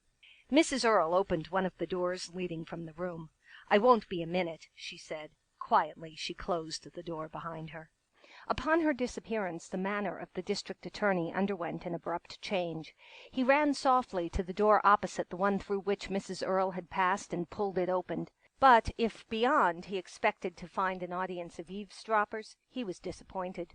The room was empty and bore no evidence of recent occupation. He closed the door and, from the roller-top desk, snatching a piece of paper, scribbled upon it hastily. Wrapping the paper around a coin and holding it exposed to view, he showed himself at the window. Below him, to an increasing circle of hens and pigeons, Nolan was still scattering crumbs. Without withdrawing his gaze from them, the chauffeur nodded. Wharton opened his hand, and the note fell into the yard. Behind him he heard the murmur of voices, the sobs of a woman in pain, and the rattle of a doorknob. As from the window he turned quickly, he saw that toward the spot where his note had fallen, Nolan was tossing the last remnants of his sandwich. The girl who entered with Mrs. Earle, leaning on her and supported by her, was tall and fair. Around her shoulders her blonde hair hung in disorder, and around her waist, under the kimono Mrs. Earle had thrown about her, were wrapped many layers of bandages. The girl moved unsteadily and sank into a chair. In a hostile tone Mrs. Earle addressed her. "Rose," she said, "this is the district attorney." To him she added, "She calls herself Rose Gerard." One hand the girl held close against her side, with the other she brushed back the hair from her forehead. From half-closed eyes she stared at Wharton defiantly. "Well," she challenged, "what about it?" Wharton seated himself in front of the roller-top desk. "Are you strong enough to tell me?" he asked. His tone was kind, and this the girl seemed to resent. "Don't you worry," she sneered. "I'm strong enough to tell all I know, to you and to the papers and to a jury, until I get justice." She clenched her free hand and feebly shook it at him. "That's what I'm going to get," she cried, her voice breaking hysterically. "Justice." From behind the armchair in which the girl half reclined, Mrs. Earle caught the eye of the district attorney and shrugged her shoulders. "Just what did happen?" asked Wharton. Apparently with an effort, the girl pulled herself together. "I first met your brother-in-law," she began. Wharton interrupted quietly. "Wait," he said. "You are not talking to me as anybody's brother-in-law, but as the district attorney." The girl laughed vindictively. "I don't wonder you're ashamed of him," she jeered. Again she began. "I first met Ham Cutler last May. He wanted to marry me then. He told me he was not a married man." As her story unfolded, Wharton did not again interrupt, and, speaking quickly in abrupt, broken phrases, the girl brought her narrative to the moment when, as she claimed, Cutler had attempted to kill her. At this point a knock at the locked door caused both the girl and her audience to start. Wharton looked at Mrs. Earle inquiringly, but she shook her head, and with a look at him also of inquiry and of suspicion as well, opened the door. With apologies her head waiter presented a letter. "For Mr. Wharton," he explained, "from his chauffeur." Wharton's annoyance at the interruption was most apparent. "What the devil?" he began. He read the note rapidly, and with a frown of irritation raised his eyes to Mrs. Earle. "He wants to go to New Rochelle for an inner tube," he said. "How long would it take him to get there and back?" The hard and distrustful expression upon the face of Mrs. Earle, which was habitual, was now most strongly in evidence. Her eyes searched those of Wharton. 20 minutes, she said. "He can't go," snapped Wharton. "Tell him," he directed the waiter, "to stay where he is. Tell him I may want to go back to the office any minute." He turned eagerly to the girl. "I'm sorry," he said. With impatience he crumpled the note into a ball and glanced about him. At his feet was a waste paper basket. Fixed upon him he saw, while pretending not to see, the eyes of Mrs. Earle burning with suspicion. If he destroyed the note, he knew suspicion would become certainty. Without an instant of hesitation, carelessly he tossed it intact into the waste paper basket. Toward Rose Gerard he swung the revolving chair. "Go on, please," he commanded. The girl had now reached the climax of her story, but the eyes of Mrs. Earle betrayed the fact that her thoughts were elsewhere. With an intense and hungry longing, they were concentrated upon her own waste paper basket. The voice of the girl, in anger and defiance, recalled Mrs. Earle to the business of the moment. "He tried to kill me," shouted Miss Rose, "and his shooting himself in the shoulder was a bluff. That's my story. That's the story I'm going to tell the judge." Her voice soared shrilly. "That's the story that's going to send your brother-in-law to Sing Sing." For the first time Mrs. Earle contributed to the general conversation. "You talk like a fish," she said. The girl turned upon her savagely. "If he don't like the way I talk," she cried, "he can come across." Mrs. Earle exclaimed in horror. Virtuously her hands were raised in protest. "Like hell he will," she said. "You can't pull that under my roof." Wharton looked disturbed. "Come across?" he asked.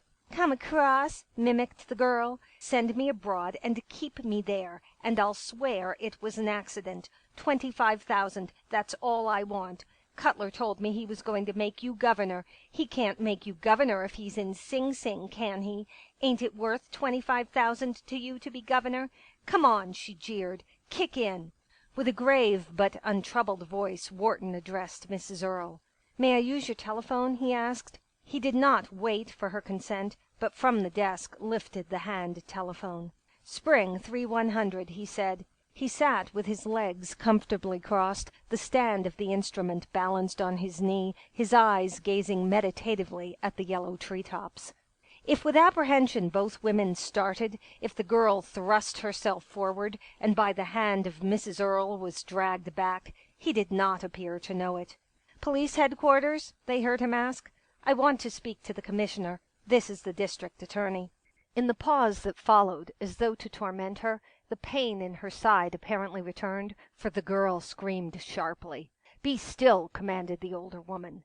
Breathless, across the top of the armchair, she was leaning forward. Upon the man at the telephone her eyes were fixed in fascination. "Commissioner," said the district attorney, "this is Wharton speaking. A woman has made a charge of attempted murder to me against my brother-in-law, Hamilton Cutler. On account of our relationship, I want you to make the arrest. If there were any slip and he got away, it might be said I arranged it. You will find him at the Winona Apartments on the Southern Boulevard in the private hospital of a Dr. Samuel Muir. Arrest them both. The girl who makes the charge is at Kessler's Cafe on the Boston Post Road, just inside the city line. Arrest her, too. She tried to blackmail me. I'll appear against her." Wharton rose and addressed himself to Mrs. Earle. "I'm sorry," he said, "but I had to do it. You might have known I could not hush it up. I am the only man who can't hush it up. The people of New York elected me to enforce the laws." Wharton's voice was raised to a loud pitch. It seemed unnecessarily loud. It was almost as though he were addressing another and more distant audience. "And," he continued, his voice still soaring, "even if my own family suffer, even if I suffer, even if I lose political promotion, those laws I will enforce." In a more conventional tone of everyday politeness he added, "May I speak to you outside, Mrs. Earle?" But, as in silence that lady descended the stairs, the district attorney seemed to have forgotten what it was he wished to say.